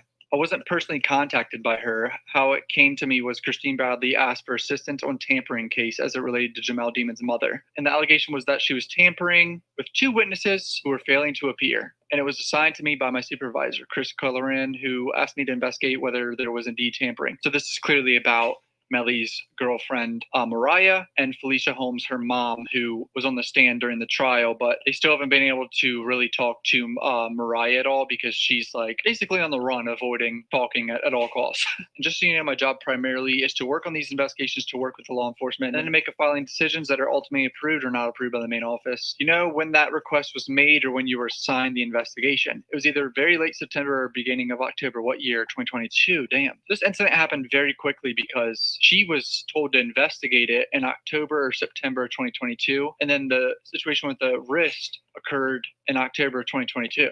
Damn, like the same month that shit went down. Did she describe why she thought Jamie King was tampering with those 2 witnesses? The original suspicion, and I'm under the understanding that this is tamping investigation hasn't been closed. Tamping. So they meant to say tampering right here, whoever typed this. But so the last Brady notice that was sent, or the last something that was sent, suggested that the tampering with a witness case has not been closed as of yet. I can look at my notes. Please do feel free. Wait, so they still think, I think she's suggesting that Melly's mom is still under investigation. Stuart says, we got a Brady notice this morning. Well, last night. Oh, I've not seen this Brady notice, is what she said. Okay, actually, we were advised by her that the investigation was closed. Okay, the IA, but the tampering she stated is still open sitting on her desk and she needs to get working on it. Miss Liberty, that's another lawyer. So Benjamin and Liberty are also Melly's lawyers, to clarify for you guys. As a result of that, I assume that at one point you subpoenaed Miss King in your office. I did, she says. You recall when that was? I sent her a subpoena beginning of October 12th, statement to be taken here at the state attorney's office in this conference room. Did she appear? Yes, she did, with her attorney Robert Trackman. Who was present besides yourself, Mr. Trackman, and Miss King? Detective Mark Moretti from Miramar Police Department. And at the very onset of the statement, Sergeant Hendrick from Broward Sheriff's Office was standing in the room. I assume Miss King and Mr. Trackman were sitting on the opposite side. Correct. Mr. Trackman was sitting where Mr. Benjamin was sitting. After you introduced yourself, did you immediately go on record? We did, okay. Were you aware that Detective Moretti was going to serve a search warrant? I knew Moretti had the search warrant because I'm the one that approved the search warrant. I was unaware that he's going to serve it during that statement of Miss King, and I really hadn't even thought about it.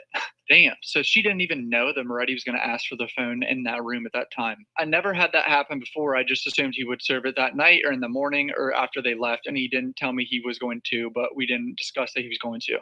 Did you know, or did anybody articulate the presence of the deputy was to have jurisdiction over the service of the search warrant? No, it wasn't discussed. So my assumption is that Moretti had summoned BSO to be here for the service of the search warrant. I didn't have anything to do with that. So when Sergeant Hendrick was in the room, that's the BSO deputy, didn't really think about why he was in the room. It didn't occur to me. I have deputies in the room all the time when I take statements, and I didn't think about it. And that was never articulated to you? No, it was not. Who questioned Miss King? Primarily, Detective Moretti questioned Miss King. Okay, what was his demeanor during the questioning? I think he was frustrated. I wouldn't consider him being disrespectful. I think he was just asking questions like detectives ask questions. There was nothing during the statement that I was alarmed by. It might have not been my style or someone else's style. And I don't know Moretti. This is the first case I've worked with him. People have different styles, and it's not my job to say that his style was bad or good. I didn't find that it was crossing any line. Okay, during the course of the statement, did the BSO officer leave? He did leave. Okay, do you know when? It was there shortly after, and I don't want to tell you exactly how long, but it was long after the search warrant was executed. Okay, you said Moretti got frustrated. Did there come a time that it became somewhat aggressive by Detective Moretti? Yes. What happened was that it was almost in the middle of the questioning or towards the end that he served the search warrant upon Miss King and Mr. Trackman, and I was just sitting, she had it like on her lap or something, but she started grabbing for her phone when she realized that he was trying to seize it, and she was doing something on her phone. He kept saying she's trying to turn off the phone. She absolutely could have been trying to turn off the phone. I don't know really what that means. Miss Buckaloo would. She's the phone expert. But he kept saying, you're trying to turn off the phone, you're trying to turn off the phone. And I think I even reiterated, you have to give him the phone. So she was telling Miss King to give up her phone, but Melly's mom was trying to turn it off, apparently. That's what they were saying. That's what the police are saying. I wasn't even thinking about the deputy leaving. I was just like taking off guard. I was like, I wanted to quell the situation. I tried to calm her down. I tried to calm the room down. Did Mr. Trackman get involved in this service? Yes, he did, because they were literally sitting the same distance, estimate to be 8 inches maybe between you and the court reporter. And I think he got brushed upon as Moretti was grabbing the phone from her. So he's reaching over table, or he walks around the table and there's almost like a scuffle. A scuffle between whom?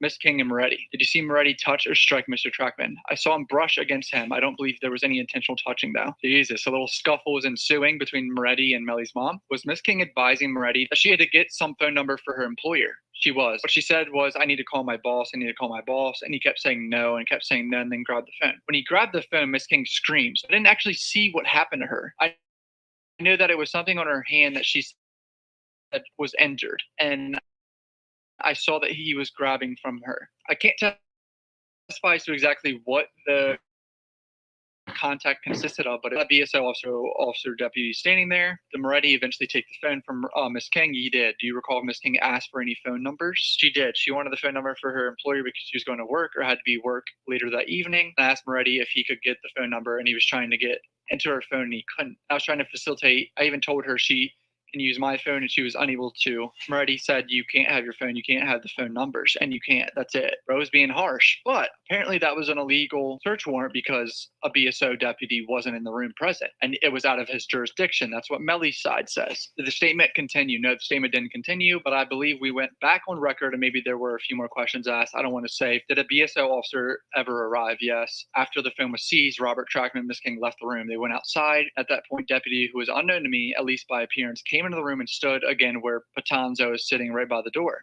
And just for the record, right next to the door into this conference room. And after that, Miss King and Mr. Trackman left the room, correct? So here it is right here. Detective Moretti, when the BSO officer arrived, looked at the BSO deputy and said, you need to say you were here when I served the search warrant. Did that particular BSO officer respond? I didn't hear him say anything. It was very awkward. At that very moment, I was like confused about that. It just happened, first of all. And the deputy was just kind of like looking like he didn't know what to do either. I don't recall Deputy Gorell saying anything additional at the moment. I can't swear that he didn't. But if he did, it was not an agreement with Moretti. It was not an affirmation that he was going to say he was in the room during the search warrant. It was nothing. He may have said, all right, thanks, have a good day or something along those lines, but nothing substance and nothing directed towards Moretti's request. A solicitation to have him lie. Do you specifically remember Detective Moretti saying to the BSO officer that if asked, you were here when I executed the warrant? Correct.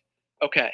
100%. Fair enough. And in fact, you documented that, did you not? I did document it, not that day. But what I did do on that day is I reported immediately to the state attorney in charge of public corruption, Christopher Colleran. Did he have any comments to you? Very upset. I mean, we were both very upset. And it was at that time that I told Mr. Colleran that I would no longer work on this case and I would no longer work with a detective. And I wanted to discuss it with administration. Yeah, because this detective just did something out of his jurisdiction. Like, that's a big no-no. Huge no-no, boys. You're not supposed to do that.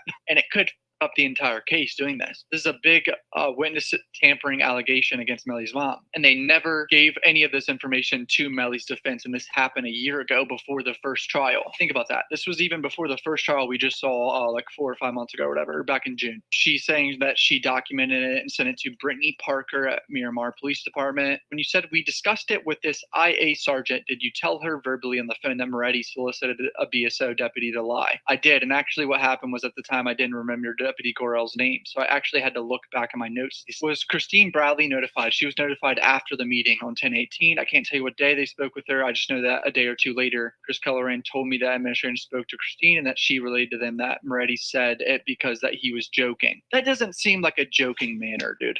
To say to a BSO deputy and be like, yeah, make sure you were in the room. And then the BSO deputy didn't even respond apparently, and like just said nothing, not even a fucking chuckle or any response. Okay, here's a big question right here. Was there any discussion that the incident should be disclosed to the defense counsel of Mr. Demons? I think at that point, you mean during our October 18th meeting? Yeah, I think at that point, we all assumed it was getting disclosed. I know me and Chris did. And I can only assume that Gina and Harold did, but I can't tell you what was in their mind. I just know that if I report something to another prosecutor, it's fair for everybody, including administration, to assume that he's going to handle it in accordance with the rules. Our supervisors and our administration doesn't check our pleadings. That would be a job undoable. Like, we have hundreds of attorneys. You don't check every pleading. So I can't tell you for certain that they assumed that, but I can tell you that that's what I assume. That's what Chris assumed. And you came to the conclusion that that was Brady material that should be disclosed, possibly Brady material that should be disclosed to the defense. This is my belief of Brady, fair enough. And I'm not saying anybody else is wrong. If they disagree with me, that's their perspective. If that's something that could potentially impeach a witness, that there's a credibility issue, that it's disclosable and should be disclosed immediately. That is how I would have proceeded. I cannot say what was in the mind of Christine Bradley. But basically what she just explained right there. Everyone in this meeting thought the lead prosecutor, Christine Bradley, was going to disclose this. At least that's what she's saying. But she never got any confirmation or anything. And she believes that she should have disclosed it, but apparently she never did. I didn't know that she hadn't disclosed it. I don't know if there were other conversations that took place at the time with Christine about disclosure. I just know that when I spoke with the administration on the 18th, they were equally upset about what happened and equally concerned about how to handle it from that point forward. Holy shit, they were panicking, dude. Did you learn later that the incident was never disclosed to the defense? Oh shit, here we go, boys. I did. And I may ask when you learned of that. Well, the first thing that happened, I'm going to tell you it's in July, but there's a build up to that, so I didn't just randomly learn that it wasn't disclosed. The first email that I got was in the beginning of July 2023. My assistant sent me a message that Brittany Parker from IA wanted to take my statement. Okay, as a result of receiving that email, did you have any discussions with the administration or with Christine Bradley? I did not reach out to Christine Bradley. I've never spoken to her again since the onset of this incident. Wow. This is like causing issues in the state attorney's office. She hasn't even spoken to another prosecutor in the same office since this incident. I decided not to move forward with the tampering case because I wasn't going to work with a detective who was willing to do such a thing. When you say such a thing, are you talking about the physical or lying or both?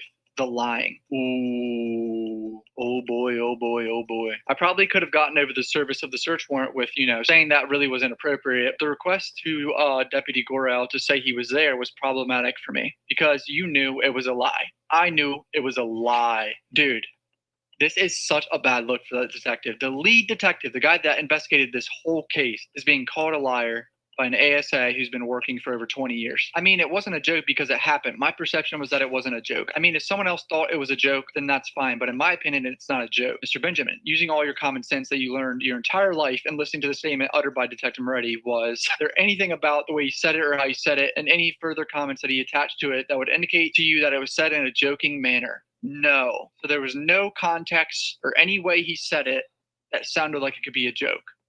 Crazy. Did he say ha ha or laugh when he said it? No. Did he say anything afterwards to say or indicate to anybody that it was in a joking manner?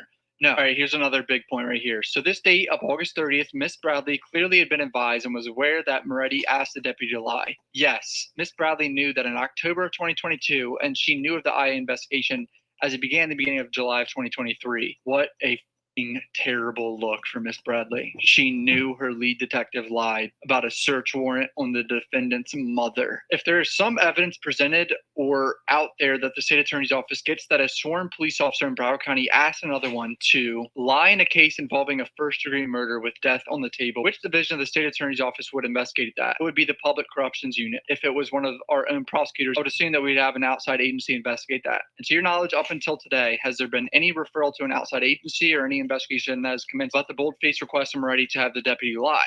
I think at this point that everyone is still in the information gathering stage of it. For instance, you just handed me a Brady notice that was filed yesterday that I hadn't seen, and I don't know if the administration has seen. And to your knowledge, the fact of Moretti, the lead detective in the murder case, and the affiant on countless warrants that were served for various reasons, was never disclosed during that criminal trial, correct? Not that I'm aware of. Jesus Christ, dude. Christine Bradley and Moretti screwed this whole case up for the state, dude. I mean, they have another state attorney here admitting that they hid information from the defense. That is so bad. You said that Christine Bradley said it wasn't Moretti she spoke to about the joke. After they met with her on the 20th of September, she told them that it was in response to Mr. Pryor's question because they were trying to be thorough, give everybody the benefit of the doubt. They want to make sure everybody's accurate. He asked her, who told you that it was Moretti that was joking? She responded, she says, Moretti. As a prosecutor, when you see something happening in front of you, especially as it relates to a criminal defendant, and it makes no difference to me if this is a first-degree felony or a double capital homicide, it's a lie when a deputy asks or a detective asks another detective to lie. Then you have to report it regardless. I have to report it. My moral compass says you report it. Anything that the jury is going to go, about is something that I want the defense to know, because I know what happens when you don't report it or if you inadvertently leave something out, and there's never time that's worth it. Ms. Boutros, my understanding is that Miss Bradley accused you of lying about your testimony in this case to others. Do you know about that? I do know about it. I learned about that not yesterday, the day before. So now, apparently, Miss Bradley, the lead prosecutor, is saying that Miss Boutros is lying. She's a liar. Holy shit. The whole state attorney's office is a goddamn disaster, dude. She said that I was a liar and that I'm going to get in trouble because I said that I didn't see Moretti turning off the phone in my statement. I didn't see King turn off the phone in my statement. And Mr. Killoran told her that's not what I told IA. She's got her phone in her hand. She's messing with it. He's saying she's turning off her phone. Yeah, I think she's turning off her phone. So it was just about, Bradley's just saying she's only lying about the specific part whether or not Melly's mom was turning off the phone or not. This is all clusterfuck. What a disaster, dude. So she says she sent Christine Bradley a text saying, "I'm really sorry you got a hung jury. You did a great job. I know nothing about what's going on like during this whole time. I wasn't like, there's never been an issue." So she's saying that she never had a falling out with Christine. This is just weird, dude. And that's it. That's the whole deposition of Michelle Boutros, one of the ASAs, that says Moretti lied and he wasn't joking, which is a serious accusation, and that the state attorney's office did not disclose it to the defense for over a year. Now we got another motion to return personal property to Jamie King. Apparently they still haven't gave her phone back that they took from her a year ago. And then now another motion literally today. Defendant Jamel Demon's motion and lemonade to exclude certain testimony of Detective Mark Moretti regarding Apple Health pedometer. So the footsteps that was talked about a lot in the trial, where Melly's phone was like seen walking around like 1,300 steps around the time of the murders and him like leaving the cars and shit. They want to get that out of the trial, basically, is what they're saying. So Myanmar Police Department's methodology is not scientifically valid and therefore not reliable. My phone says 1,300 steps, 1,340, right? Now it says 1387 after shaking my phone for 20 seconds. So yeah, I mean, a little sketchy to include that, but I get it. It is pretty solid evidence for like people with common sense, kind of. But this is a big one here. Defendant Jamel Demon's motion to compel discovery. State Attorney's Office, specifically State Attorney Christine Bradley, violated the law by committing a felony by representing to this honorable court that she could not supply the alleged contents of a cell phone alleged to belong to or used by the defendant Demons because it contained child P. Upon learning that the state has already distributed that material in the form of a hard drive to defense counsel immediately sealed the hard drive and never opened it due to this announcement. State should supply the defense with another hard drive while any child P is redacted. Melly's team is saying Christine Bradley distributed child P. I've been seeing people on Facebook, by the way. The comments on Facebook are off the rails, by the way, boys. People were confused by the child P. It's clearly him and his girlfriend. It's not actually like Melly's not attracted to children. And here's another motion to exclude testimony of Danny Polo, the gang expert with the mask. Any such evidence or testimony regarding gangs would therefore be irrelevant and immaterial. And they list some Florida rules. Okay. Far more prejudicial than probative, since the concept of a gang necessarily produces egregious association in the minds of the jury. The expert in this case, Danny Polo, is merely a police officer. He, in his own admissions, has never been in a gang, nor has he ever infiltrated a gang. The Danny Polo guy was a very bad witness, in my opinion. He admitted he never infiltrated a gang. He never has been in a gang. He just like really was like nerdy about gangs and knew a bunch of shit and like slang. That's it. And he like knew people that infiltrated gangs, but he just knows a lot about gangs. I've said this a bunch, I know. Gang shit should not be in this case. These weren't gang killings. If Melly killed them, this wasn't a gang killing. All right, that's it. So a big deposition of the ASA who says Moretti lied, more motions to get rid of the phone pedometer, the detective Danny Polo, and Melly and Bortlan got charged with witness tampering. So some serious shit is going down in the last 48 hours. So I'll keep covering this to my channel, subscribe on my Twitter, Instagram. Fucking love you guys. Peace out. Okay, so first off, I was wrong. My bad, y'all. My motherfucking bad. Hey, but that's why we got the internet. We're going to get this shit right. Okay, he got the paperwork. Shout out to the Cup Boys. Go subscribe to his channel. I wonder how the hell he got this paperwork, but he got it. And I'm going to say this, y'all. You still there, Dre? Yeah, I'm still here, bro, and I'm mind blown. I'm going to say this, bro. I'm going to go and say it right now. Melly going to beat this case. He gonna beat it. He got, like, how can you prosecute him now with the damn detective, the lead detective, caught doing unethical, illegal shit pertaining to this case? How do they're going to be able to? And the state attorney and not the state attorney, but the district attorney prosecuting the case helped them cover it up.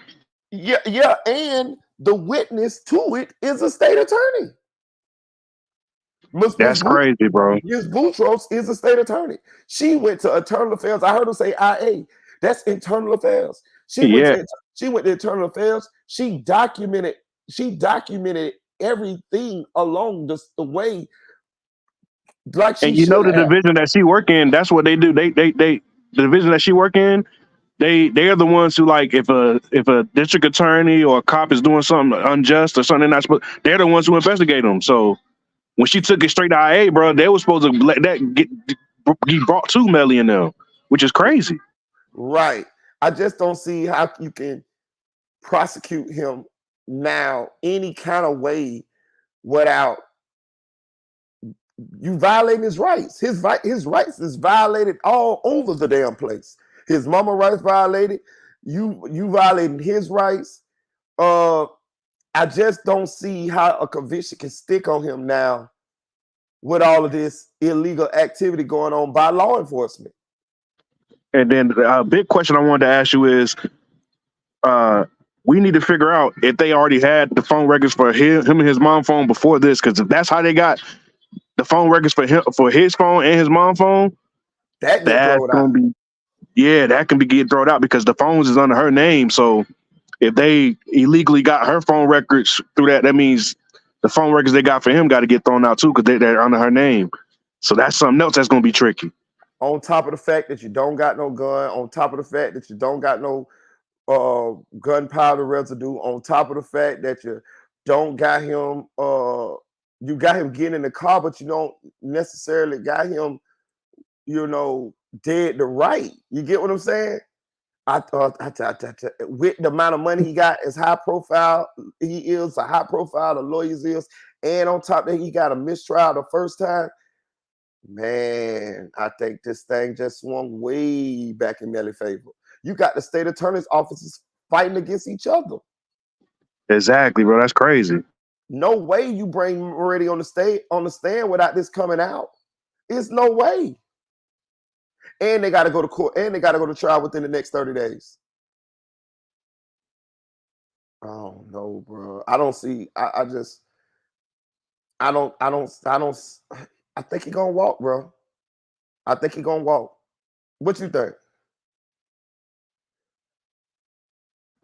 It's crazy, bro. I mean, I think it's a possibility he could walk. I mean, I don't know, man, but the way this judge been so lenient with some of the stuff, bro, I don't know, bro. I think the judge, I don't know, bro. He been kind of lenient with some of the stuff that's already been coming out, so I don't know. But if it falls on the Brady rule, though, by law, they have to let it go. They have to dismiss it with prejudice. That's what I'm saying, bro. How do you prosecute him with all of this illegal shit going on by the law enforcement, man? Like, you can't, bro. You can't. He got all kind of grounds for appeals, all kind of, bro. If they go on with this trial and they prosecute this man and they find this man guilty, I do not think he stay in jail. It's no way an appellate court or a Supreme Court going to overlook all of this misconduct by the state attorney and by the lead detective in this case. You have a actual state attorney saying, documented, went to IA on the lead detective. They supposed to be on the same side. Exactly, bro. That's what's mind-boggling to me, bro. Like I'm really like Moretti fucked up, but Bradley is the one who really fucked up, bro. Because the moment that she found this out, bro, she was supposed to divulge this to the defense, bro. I know it hurt her case, bro, but she still should have brought it up. Like, hey, Moretti did some foul. We just bring it to you, so you know. Because by her not bringing it up, bro, even if they try to prosecute him now, bro, like if they're able to bring this in front of the jury, bro, it's gonna make her and him look bad, and they're not gonna look credible anymore. And so I don't even think they'd be able to get a conviction off him no more once the jury hear this, because it's like, bro, if y'all willing to cover this up, what else are y'all covering up, or what else are y'all willing? And the defense attorney was already saying this anyway, like they was covering up and basically didn't cross all their T's and dot their I's. So this makes them look real bad, bro. And you're gonna have a state attorney who is going to be a witness against the lead detective when 20 years state attorney at that. Right. When you bring up the issue that he lied and in the case trying to get evidence. Let's just back to what you said. He illegally obtained her phone because he did not have the officer there present when he served her the warrant. That's illegal search and seizure all day long. Yeah, so what it was, that specifically about that part right there, they needed a Broward County sheriff to be there, not just an officer, a sheriff, because like what people don't understand is the sheriffs are the ones who serve the warrants and the eviction stuff like that, because they have they had jurisdiction over that whole county. So that's why Right. they're the ones who do that. And that's why they had to be present whenever a warrant is served. So Exactly. whenever a warrant is served, like prime example, like I remember when, not to bring this up, but when I got locked up for what I got locked up for, they had the U.S. Marshals come get me, but they also had the sheriffs of my county there too as well, because they had to be present to serve the warrant. Right. And Moretti is a Miramar detective, not a Broward County detective. He is Yeah, he's a confined. police officer. He's not a sheriff. So Right. that's the difference. He's not a sheriff. Now, if he Right. was a Broward County sheriff, he could have served it himself, He could have served it but he's himself. not. That's right. That's right. He could serve a warrant in Miramar because that's his jurisdiction, but he can't serve now outside of them. Yeah. Now, even in Miramar, he still would need a Broward County sheriff to serve the warrant with him. He can't serve it by himself. He still would need a sheriff to serve it with him. Right, because Broward County, they can go anywhere inside Broward County. And Miramar Yeah, and that's why, like he might be a Miramar police detective in district number 9. He can't serve a warrant in district number 8, 6. You know what I'm saying? You get what I'm saying? So that's why they had the sheriffs come there, because they can serve it anywhere. Yeah, exactly. It's out of his jurisdiction. Yeah, so like that's the crazy part about it, bro. And just by him doing that is, you know what I'm saying, that's definitely a violation of the Brady rule, bro. So by him doing that right there, they can throw the whole case out. That's by law. I know, because I read the Brady thing, and it said that cases have been overturned for these type of violations. Oh my, oh my God, bro. They making Miramar and Broward County look crazy, bro. Like, that's crazy though, bro. Like, I can't believe that he would have a lapse in judgment and actually do something stupid like that to jeopardize the whole case. Like, how selfish can you be, bro? A ton of it. And you know, I'm an advocate for Melly though, bro. And I feel like I don't want to see the man locked up or whatever, bro. But yeah, for the heinous crimes that he did, bro, like, you got to make sure you do everything by the book, just so you can get him if you're gonna get him, bro. Like, yeah, you know what I'm saying? Like, we can't sit here and lie now, like we don't know that the man is guilty. You know what I'm saying? Whatever the case may be, however you may feel like. Right. But still, bro, you still got to do it by the book so you can get him though, bro. Right. And you know, I'm on the side of the victim, but now I'm looking at it like I can't get around. He should walk with all of this stuff going on. He should. Like, you get what I'm saying? Like, with all this going on.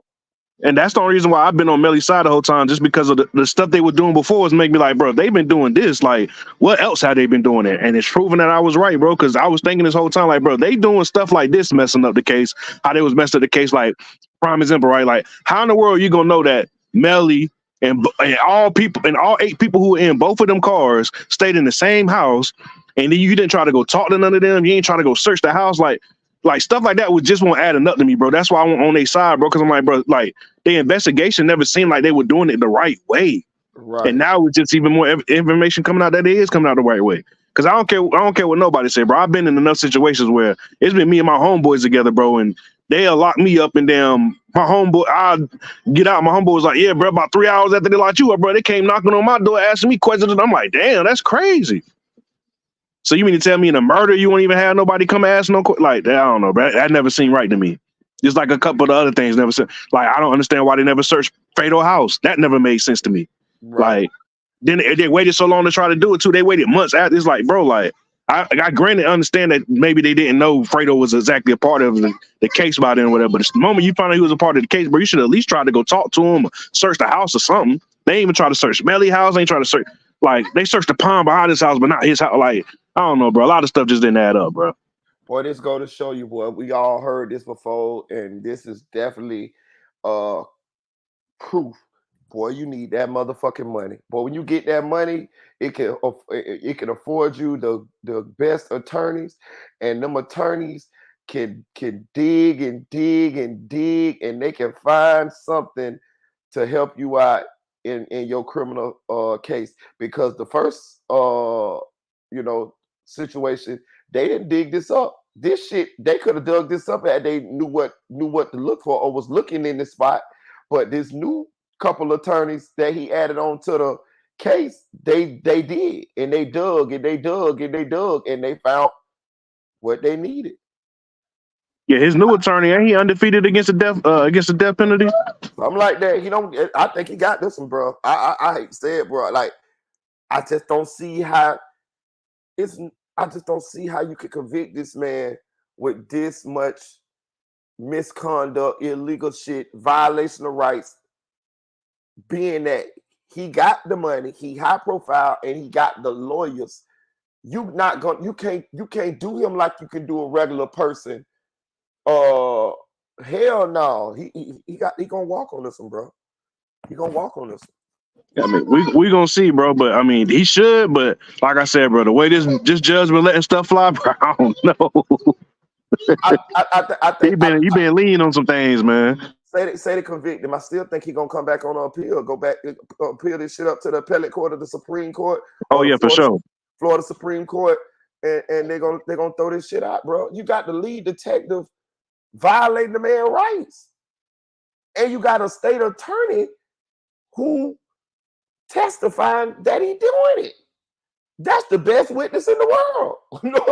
And the lady. So when they're supposed to be hearing all these motions that the defense put in, do you know what date they're supposed to be hearing all these motions? I think it's Friday. I think this Friday. I think tomorrow. Tomorrow, oh yeah, we definitely go, bro. He might be walking home tomorrow, bro. Bro, they already filed a motion to dismiss the whole case. And listen, bro, man, listen. I just don't. I can't see him going to jail and staying in jail with all of this shit that they did wrong. You get what I'm saying? Could that be the reason? Do you think that could be the reason why they hit him in Bortlan with the witness tampering and try to keep him? Yes, definitely. But if I'm Bortlan and Melly, I don't give a fuck about the witness tampering. I'm finna ride this one out. Just say they throw Melly. Oh yeah, for sure. Say they throw Melly case out and still hit him with a witness tampering. He done did 5 years, man. Give me time served on that shit and get me the fuck up out of here. Oh yeah, for sure. Yeah, that's what I was about to say. Yeah, he definitely can get time served for that. Yeah, give me time served to get me the fuck up out of here. The man coming home, dog. I mean, of course, I told y'all I'm with the victims, but they done fucked up too much, bro. They done fucked up too bad, bro. It's no you.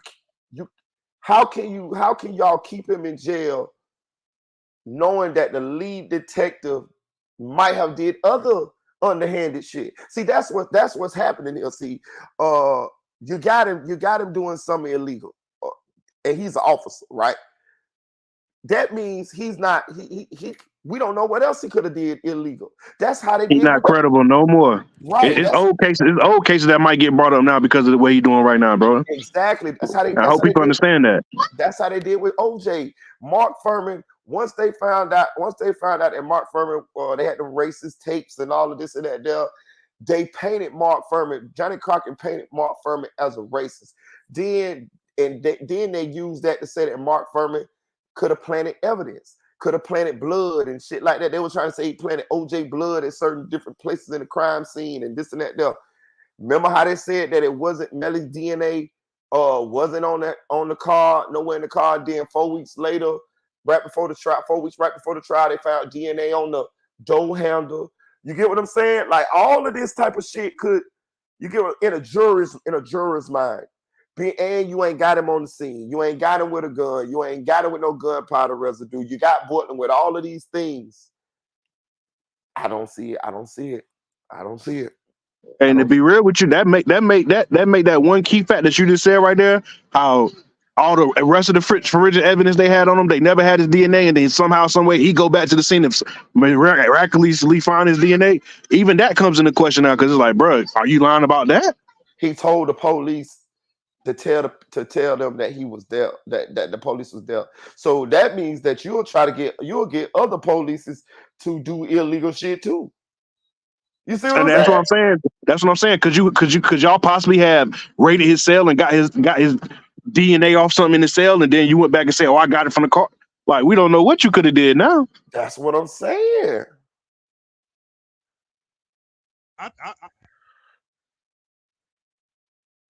What you say, Dre? Yeah, I just believe, bro, that you got guys that actually went and got all this DNA evidence out this car, but and somehow, some way, he went back and found all this DNA evidence that they didn't process before. That sound, when I heard that sounded weird because I'm like, bro, that's what they do. Like, they didn't. You mean to tell me they didn't check for blood spat on top of the roof, knowing somebody was shot? Like, that never made sense to me when I heard that. Like, how did you find blood spat on the roof that they didn't find? That right there sounded fishy to me. I'm sorry, but if they know people got shot in this car, like, it's just hard for me to really think that these guys have been doing this for years and they wouldn't think to get blood splattered off the roof of a car that they know multiple people out in. That just sounded crazy. What's up, Raw Nature? Yo, he say it's your boy Raw. Then they processed the car and didn't find none of his DNA in the car on the car, but miraculously you go back and you find the DNA that they couldn't find. Right, and I thought that's strange too, being that was his rental car and he had it for an extended period of time and you couldn't find none of his DNA in there. That was strange. Is that exactly, bro? Like, that's strange. Like, so did they like I don't know, bro. Like, that's why I said, bro, a lot of the stuff that they were doing and they was investigating, bro, like the fact that they had to switch the police departments from even doing the investigation because they said the first police department butchered it so much sounded crazy to me. It's like, dang, like I don't know, this whole crazy, like, bro, this I'm with you, bro. It's starting to sound crazy and crazy about a moment. Just thinking about all the stuff they already messed up before and just putting it together with this now, bro, like, it's real fishy, bro. And it's sad because, like I said, I've been advocating for him, even though that I know he's guilty, but I just don't like to see black men in jail. So that's why I've been advocating for it, because I don't like to see black men in jail. But at the end of the day, if he get found guilty for this, like, I wouldn't have been upset about it because, I mean, at the end of the day, I can look and see that he was wrong for what he did. You get what I'm saying? But and it's crazy the contrast of how we switching, because I was on the victim side, still am, but how they done did in this case, I can't. I mean, I done been in jail, bro. Like I done been a black man sitting in that bitch fighting for my freedom, and it's solely because of the way they done botched this case. I can't see it. I can't see him sitting in that bitch, dog. Not because it'll be all kind of wrong. Not because of what he is alleged to have done, but because they done did so much shit that they ain't supposed to do. He's not supposed to be able to sit. He's not supposed to have to sit in jail because of the way that they violated his rights and did illegal shit, bro. You get what I'm saying? Yeah, I get what you're saying. Just listen to what you just said, bro. Like, they messed up this case so bad that they got people able to sympathize with somebody who's been accused of double murder. You able to sympathize with a guy that's been accused with double murder because of how much they've been botching this investigation. That sounds crazy. That's exactly what I'm saying. That's exactly what I'm saying. That's exactly what I'm saying.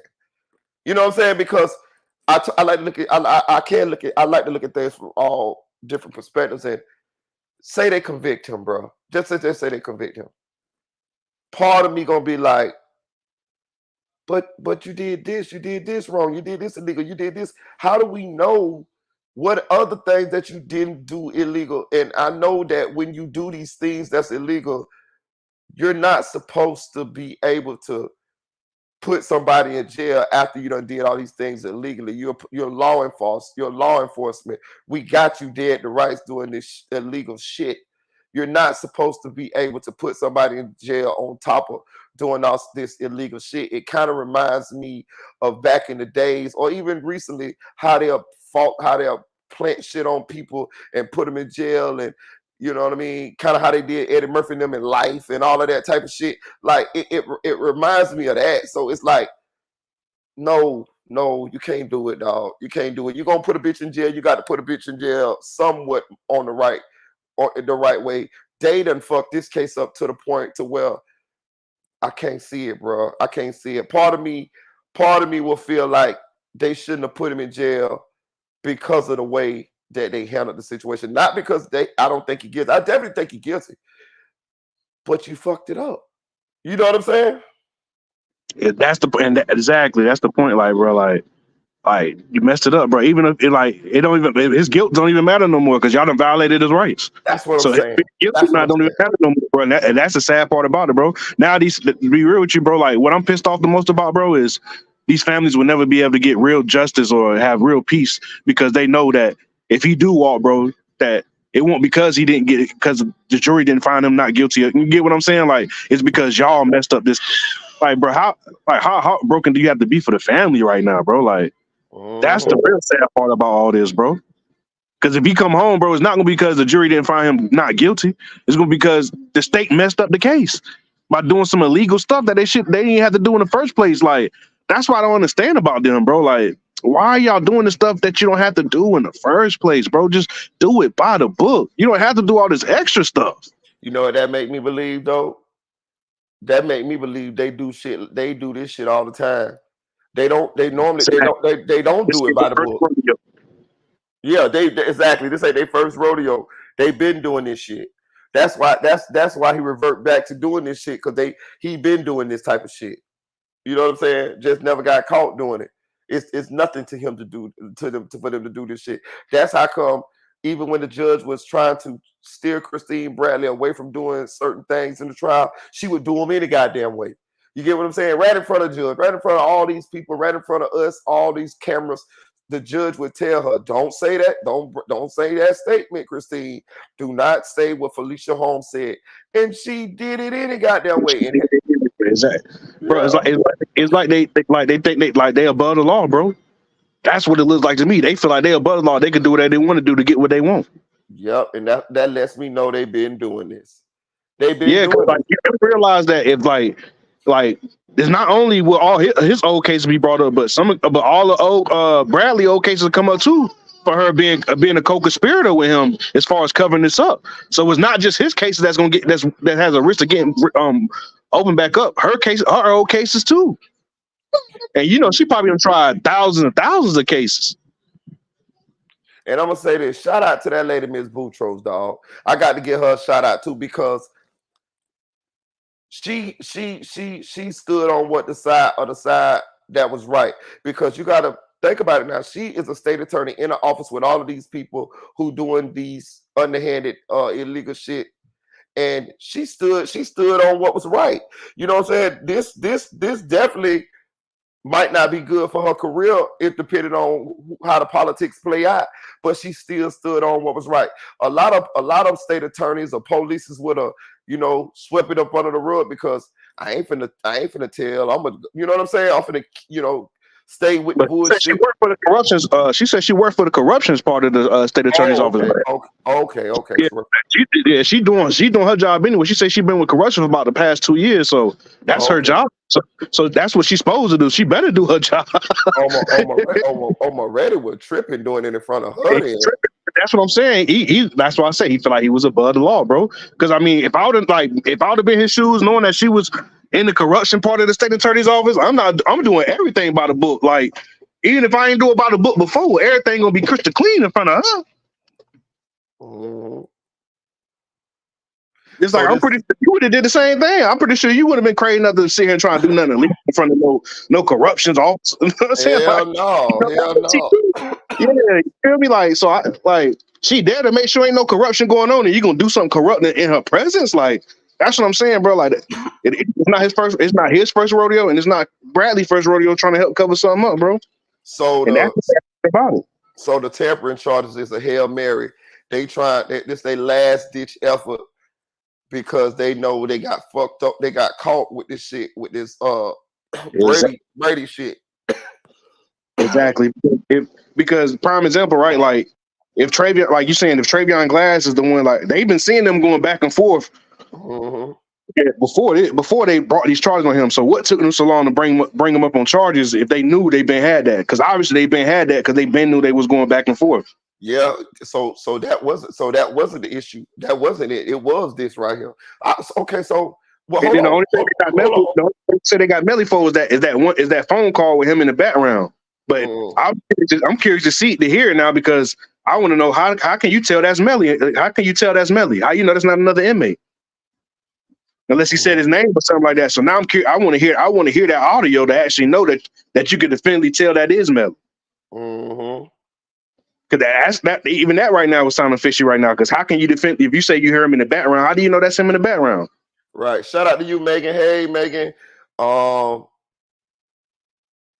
mean, but that is what they call that shit? A jail call. They could analyze that shit. I ain't saying they'd have, but they could probably do that. Analyze his voice. You know how they do. But I'm saying, like, how do you know exactly what he? You know what I'm saying? Like, how do you know? I want to hear it too. Because he could have been tell her I love her. Is that him tampering with him? But tell her I love her. Like, would that still be considered tampering? Nah, yeah, maybe. I don't know. Hey, that's a good question. I think so. But listen, I don't know. But hold on. Let's backtrack real quick here. They said that he told the dude Mathis something not to tell her not to come to court. But she already wasn't coming to court, and exactly. Already coming to court, bro. Like, be real. Track if what people are saying, Track whoever Track had already paid her mama not to come to court already, so that was already understood. And why would Melly have to do that? Why wouldn't he just let Track them do what they already been doing? Why would he feel the urgency to have to get somebody to call for him to use him as a puppet to say that it's already been working, everything been going on? You seen a mama hold it down in court. Unless it make me feel like either he just did some dumbass shit, or either he felt like it was a chance that she was gonna come to court, or maybe Track them ain't. How he not been able to get on the phone? Even that's what I'm trying to see. Yeah. Because it's like I can agree with you if he did something stupid just to do something stupid. I can agree with that. But my whole thing is, how would he even have knowledge to know of any of it is going on when they took his rights well before the trial even started? So, like, how would he even? He ain't getting letters. He ain't been able to get on the phone. Like, unless his lawyer, like maybe his lawyers told him. Could we go off that theory? Maybe his lawyers told him what was going on. Can you theory that his lawyers in on whatever him and Tracking on them got going on? Yeah. Anything I can think of. That's what I can think too. And if I'm gonna say this too, if I'm Track, I'm relaying messages through the lawyer to Melly. If I'm Track, because I'm paying a lawyer, and that's how that's how we can correspond. If I'm Track, that's what I'm doing. Because the lawyer gonna definitely come back and tell Track what the case looking like. Because Track is the one who dropping the bag on the case. He the one who hired the lawyer. So the lawyer gonna be able to tell. The lawyer definitely would be. Any lawyer got attorney-client privilege. So yeah, if I'm Track, I'm talking to Melly through the lawyer. Wouldn't you? Yeah, I'm definitely doing that. But now it got me looking at his lawyers funny, because it's like his lawyers was doing some snake stuff to Track when they was on trial. So now that got me even looking at them funny, because it's like, if Track is in on it with y'all, why y'all trying to this whole case has got me confused now, bro. I'm trying to line everything up, because even when we was just thinking about that, I was like, then why were they throwing Track under the bus if Track is in on? Like, you get what I'm saying? Because they were throwing Track under the bus at one point in time too. So now they got me like, what in the world was really going on? Like, I ain't gonna lie, I thought him getting these new lawyers might hurt his case, but it seemed like this might be the thing to save him. Yeah, and you throw Track under the lawyer, throw Track under the bus, and Track is the one who paying the lawyers. And that's what I'm saying. That's what I'm saying. So like, that's why I'm looking at it weird. Like, bro, like, what's really going on? Like, I'm really confused. What's really like? I'm trying to figure out the angles now, because it's like it's something weird going on to that. I just can't put my hand around it, bro. Because it seems like every time I try to come up with something logical, it's something that's always there to make me be second guessing it. Just like that's what I'm saying about that. Like, why were they throwing Track under the bus? Then the Track is in on the plate, and he the one paying for it at that. So it's like that got me confused now. It was like damn, like if Track paying for it and he in on the plate, why y'all gonna throw him under the bus for? Like, was that part of? I don't know. Maybe Track told him to do like, but even then that don't make sense, because it's like, why would Track risk his own freedom and himself? Like so like that's what I'm saying. Like, bro, it's just, I don't know, bro. I'm definitely confused now, bro. Like, this is very confusing, because okay, so I'm just trying to make sense of the whole thing. I think I think what's happening here, I think it's not the reason why we can't wrap our head around everything is because this shit is being winged. They winging all this shit as it happened. Like that's why so many twists and turns and loop-de-loops and roundhouse kicks in this shit, because they addressing each obstacle as it comes. You get what I'm saying? They no structure to it. Like they didn't layer it and structure it. They just, like you said, they just winging it. Yeah, that makes perfect sense, bro. That's the only way I can make sense of it, because you get what I'm saying? Yeah, definitely. Because like you just said, bro, there's no structure here, bro. Like if you think about it and you try to think about it structurally and logically, bro, there's no structure of it. Yeah, you can't make sense of it. It shouldn't be like this for no double murder trial, bro. Like that's the sad part about it, bro. Like that's what I'm really having a problem with, bro. Like I really can't think that these people are that incompetent that they can't get this trial to where it need to be, bro. Like I don't know, bro. It's crazy to me, bro. It's just crazy. Megan say they all corrupt, including any and everything. YNW, but it was Trayvon Glass, really? Well, no. Okay, so my sources told me that Trayvon Glass and Bortlan and them been beefing, and Trayvon Glass been beefing on social media. So we was under the impression that it was Trayvon Glass because Trayvon Glass is a witness, and that would constitute witness tampering. But the Cup Boys just dropped the video, and he got the paperwork, and he said it was what happened was, and I'm going with the Cup Boys on this one here because it matches up.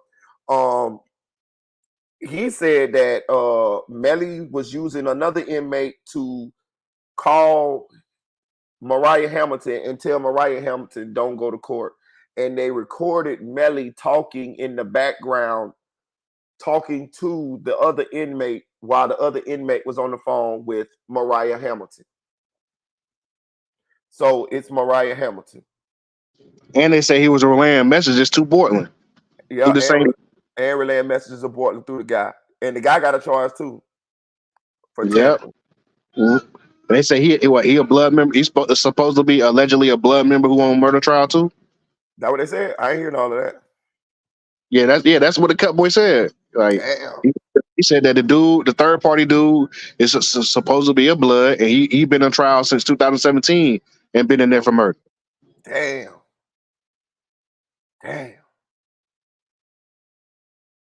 So we got two bombshells. We got the tampering charge, and we got what the detective did. But I think that what the detective did is way more impactful than that tampering shit. You know what I'm saying? It is because that paperwork that he was reading was that state attorney's deposition, bro. Right. So that should have been brought to Melly and them team. Right. And the fact that it's prison, bro, that's something that's going to blow this case up, bro. It really is, because that was never brought up during the first trial because they didn't know about it. Right. Hit that like button, y'all. So that if it's, you know what I'm saying, like that's what I'm saying, bro. So like, that's damn, man, that's a messed up way to lose this case, bro. That's all I'm saying, bro. Like I ain't heartless like that to be like, oh yeah, Melly, free Melly, and he coming home. And I ain't gonna be heartless like that, bro, because this is a bad way to lose this trial, bro. But at the same time, a lot of the fans gonna be that way because I mean, you know, and they entitled to feel how they want to feel, and I ain't gonna cap. I told you I'm on the side of the victims, but after all of this, man, shit,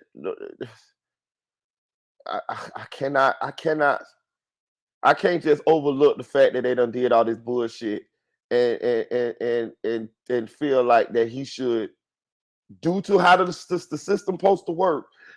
I just don't think you could put him in jail. You know what I'm saying? I just don't think you can put him in jail, and y'all done did all this illegal shit. I'm interested. They're gonna go to trial regardless, I think.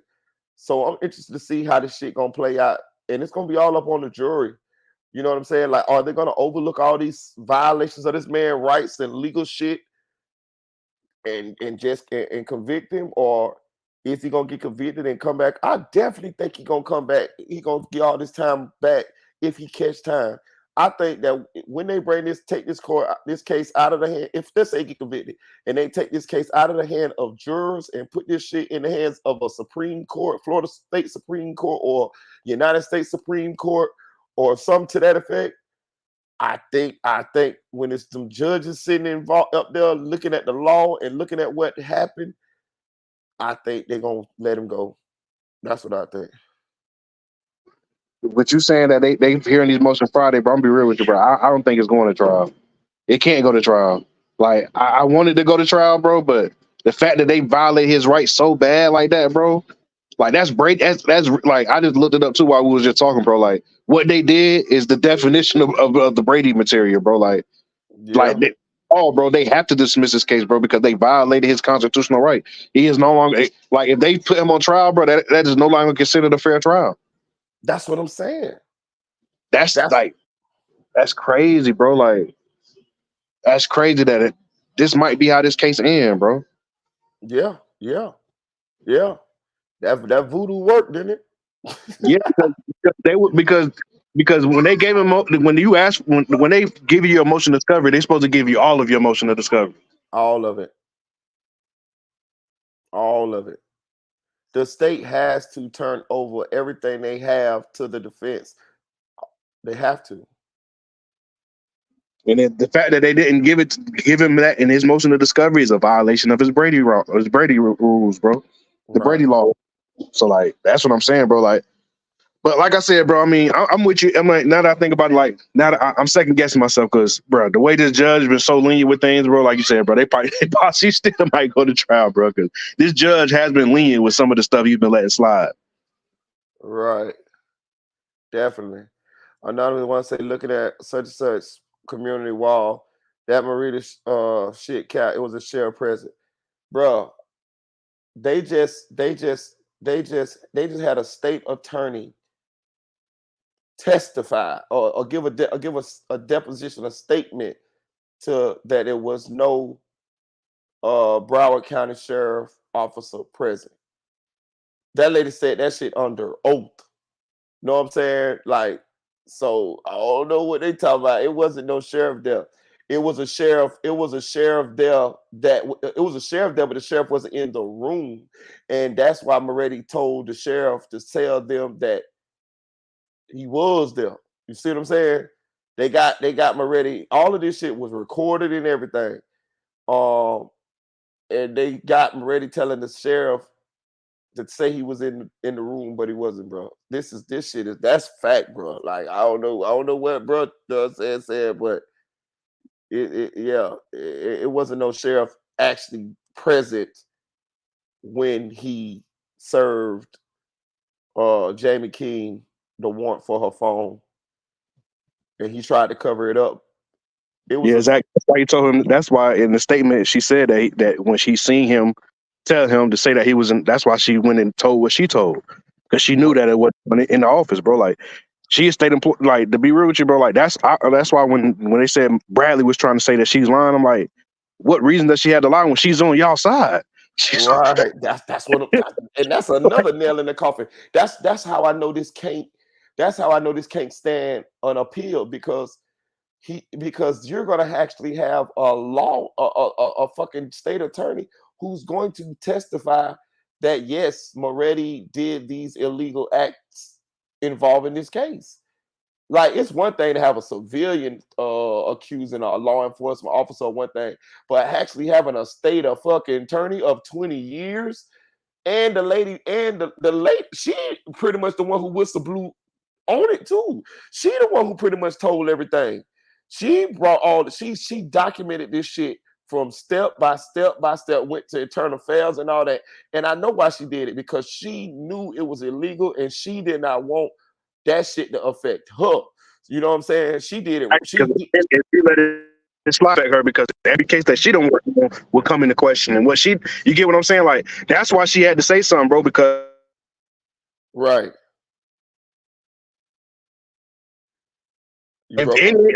Let's say it was somebody who brought this up like on one of her cases beforehand. Now that would make that look credible. So they would have to bring that back up. You get what I'm saying? Say it one more time. You broke up. Oh, can you hear me now? Yeah. Yeah, I said so that's why she said it because like even her old cases would have been brought back up if she would have let that slide. Right. Definitely. So basically, she wouldn't put her whole career on the line for him, and I wouldn't put my career on the line for that motherfucker. No, she did what was right. Yeah, she did what was right. He thought he Can we grew say up she that. was the only person out of the situation? Say it one more time. You broke up.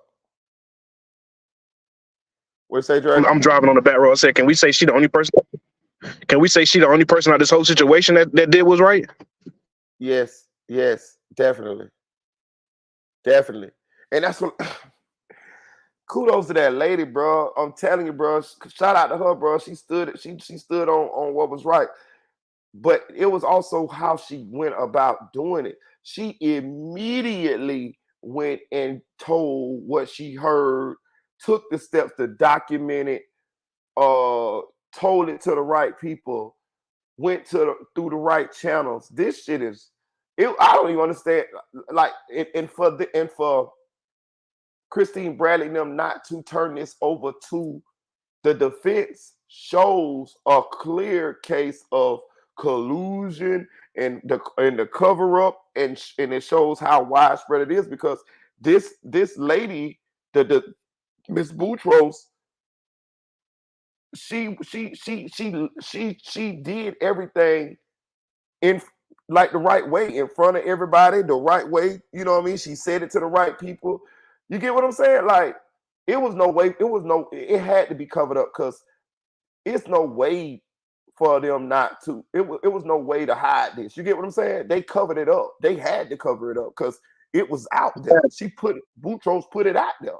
I know she was sitting when that first trial was going on, and she said it. She said she thought that Christine Bradley was gonna bring it up. She, you know what I'm saying? That's why she ain't really, but after she had that deal, she thought that Christine was gonna, divulge it to the defense, because that's what she's supposed to have did. But when she seen that she didn't, damn. Boy, you see what happened when you do wrong shit, bro? You see what happened when you do wrong shit? That shit always come back to the light. Boy, I told you. Damn. Hey, y'all, sad, bro. It's pretty sad, bro. It's sad that. Go ahead, Dre. What'd you say? I can't hear you. Broke up. Oh no, go ahead. I was just saying it's sad, bro. I was just saying it was sad, bro. It is sad. It's sad. Hey, y'all, been up since about 6, 7 last night, so I'm finna get me a little bit of sleep. I gotta do a little bit more digging, but I'm tired, so I'm gonna have to do it when I wake up, because now we got another twist. Now we know who it is, and damn, I gotta process all this shit here, dog. It's a lot, man. Yeah, send me your Instagram or something, bro, or your number or something backstage, and whatever you need help with, bro. I'll help you while you sleeping, bro. I'll look some stuff up for you. Okay, so my Instagram on running across the bottom of the screen is Marita Boy 1. Just Marita Boy with the number 1. I got you, bro. I'm gonna hit you up and just let me know what you or I'm gonna let you get some sleep now. But if you ever need anything, bro, I'm gonna make sure I DM you so you can have my information, and I'll look stuff up for you whenever you need something looked up for you. All right, appreciate you, bro. Appreciate you. I appreciate you, man. Hey, y'all hit that like button. Shout out to Dre 6100, man. Shout out to Silk Foster Jr. Shout out to Cody Lee. Shout out to Megan. Shout out to Renata McCargo. Shout out to Truth Be Told 123. Appreciate you. I see you pop back in, Truth Be Told. Shout out to Sean Johnson. Shout out to Megan. Shout out to Nephew for Real. Shout out to Real Supreme Justice. Shout out to Raw Nature, my boy from Estonia. Shout out to Camille Kimmel. Shout out to Ashley. Shout out to Audio Crack 22. Shout out to Unspoken Crime Murders. Shout out to Anonymous One. Shout out to Nate Said It. Shout out to Chicks 1000, aka the Chick 1K. Shout out to Sante Honor. Boy, we had a lot of y'all in there today, boy. I ain't gonna count. Shout out to Ursula Amos. Shout out to Big Quentin. Shout out to Invisible Woman. Shout out to CC Flow Grown Baby. Shout out to what does this say? I don't know how to say that. ENYM46. I'm gonna just spell your shit. Shout out to Black Watch. Shout out to 985J. Who else? Who else? Shout out to Mr. Clean Anthony. Shout out to Presto Kenny. Shout out to Black Kid. Shout out to LaRon New Pain. Glad to see you back up in this thing, man. Shout out to Nancy Lopez. Who else? Who else? I'm glad to see y'all. I guess I gotta start going live in the daytime to catch y'all. Shout out to Richard Supreme TV. Who else? Who else? Shout out to Flyboy Michael Foles. Shout out to LaKel's Truth Movement. Shout out to Trigger Man, tell him goddamn me. Shout out to Pooh Black. Shout out to Music 101. Shout out to Mickey Truth. Shout out to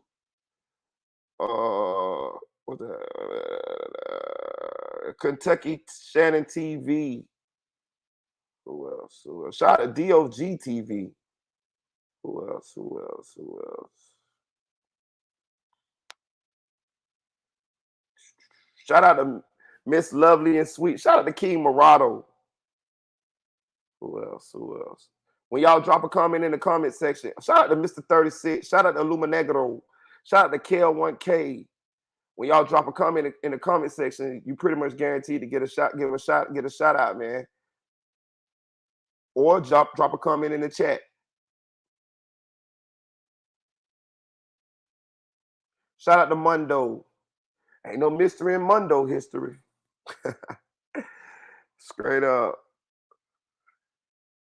Shout out to Pierre Wavy. Hey, look, y'all, I'm finna get me some sleep. I've been, what it is? Let me see how long I've been up. 6, 7, 8, 9, 10, 11, 12, 1, 2, 3, 4, 5, 6, 7, 8, 9, 10, 11, 12, 1. I've been up 19 hours, y'all. Yeah, like 19 hours. So let me get some sleep. I'm gonna be back at y'all tonight. I ain't gotta work my first job tonight, so we're gonna go live again tonight. We're gonna get the internet time enough to make some videos on the new information that came out that Melly, how they got Melly is they got Melly using another inmate to make a call to Mariah Hamilton, his girlfriend, and telling her not to go to court. But also, I'm telling you, my sources told me that they have been beefing. Bortlan and Trayvon Glass people have been beefing via social media. So that may come up too. That may be an issue too. But for now, we're gonna go with Mariah Hamilton because the couple has just showed us the paperwork. Just like I said, sometimes you be wrong, man. Sometimes you be wrong. And I don't have a problem with admitting when I was wrong. I'm glad we got it right, though. Shout out to the Cup Boys. Go subscribe to the Cup Boys channel. Because, bro, he got the paperwork. We just seen the paperwork. He the only one with it, too. The paperwork that everybody else had the names redacted, which means blacked out. But the Cup Boys actually had the paperwork with the names in it. So shout out to him, man. Shout out to him. Big salute to him. He got a mean plug, bro. Hell yeah. We gotta give him his credit, bro. You know, at the end of the day, it's about getting it right, not being right. Getting it right. You know what I'm saying? If you can be right at the same time by getting it right, then that's good. But we trying to get it right. And man, shit, Cup Boys, he did us a solid because now, you know, we was able to put more pieces of this thing together. You know what I'm saying? Yeah. So shout out to y'all. I'll see y'all a little bit later on, probably give me about 5 hours, y'all. I'll be back up. Yeah, I just hit you on Instagram too, bro. All right. Okay, I think I should see my phone go off. Okay, I got you. I'm finna accept everything, accept you and stuff. Like, share, comment to this video. Subscribe to the channel, man. Follow me on Instagram, MeritaBoy1. That's MERITABOY with the number 1. Hit that like button, subscribe to the channel. Chill.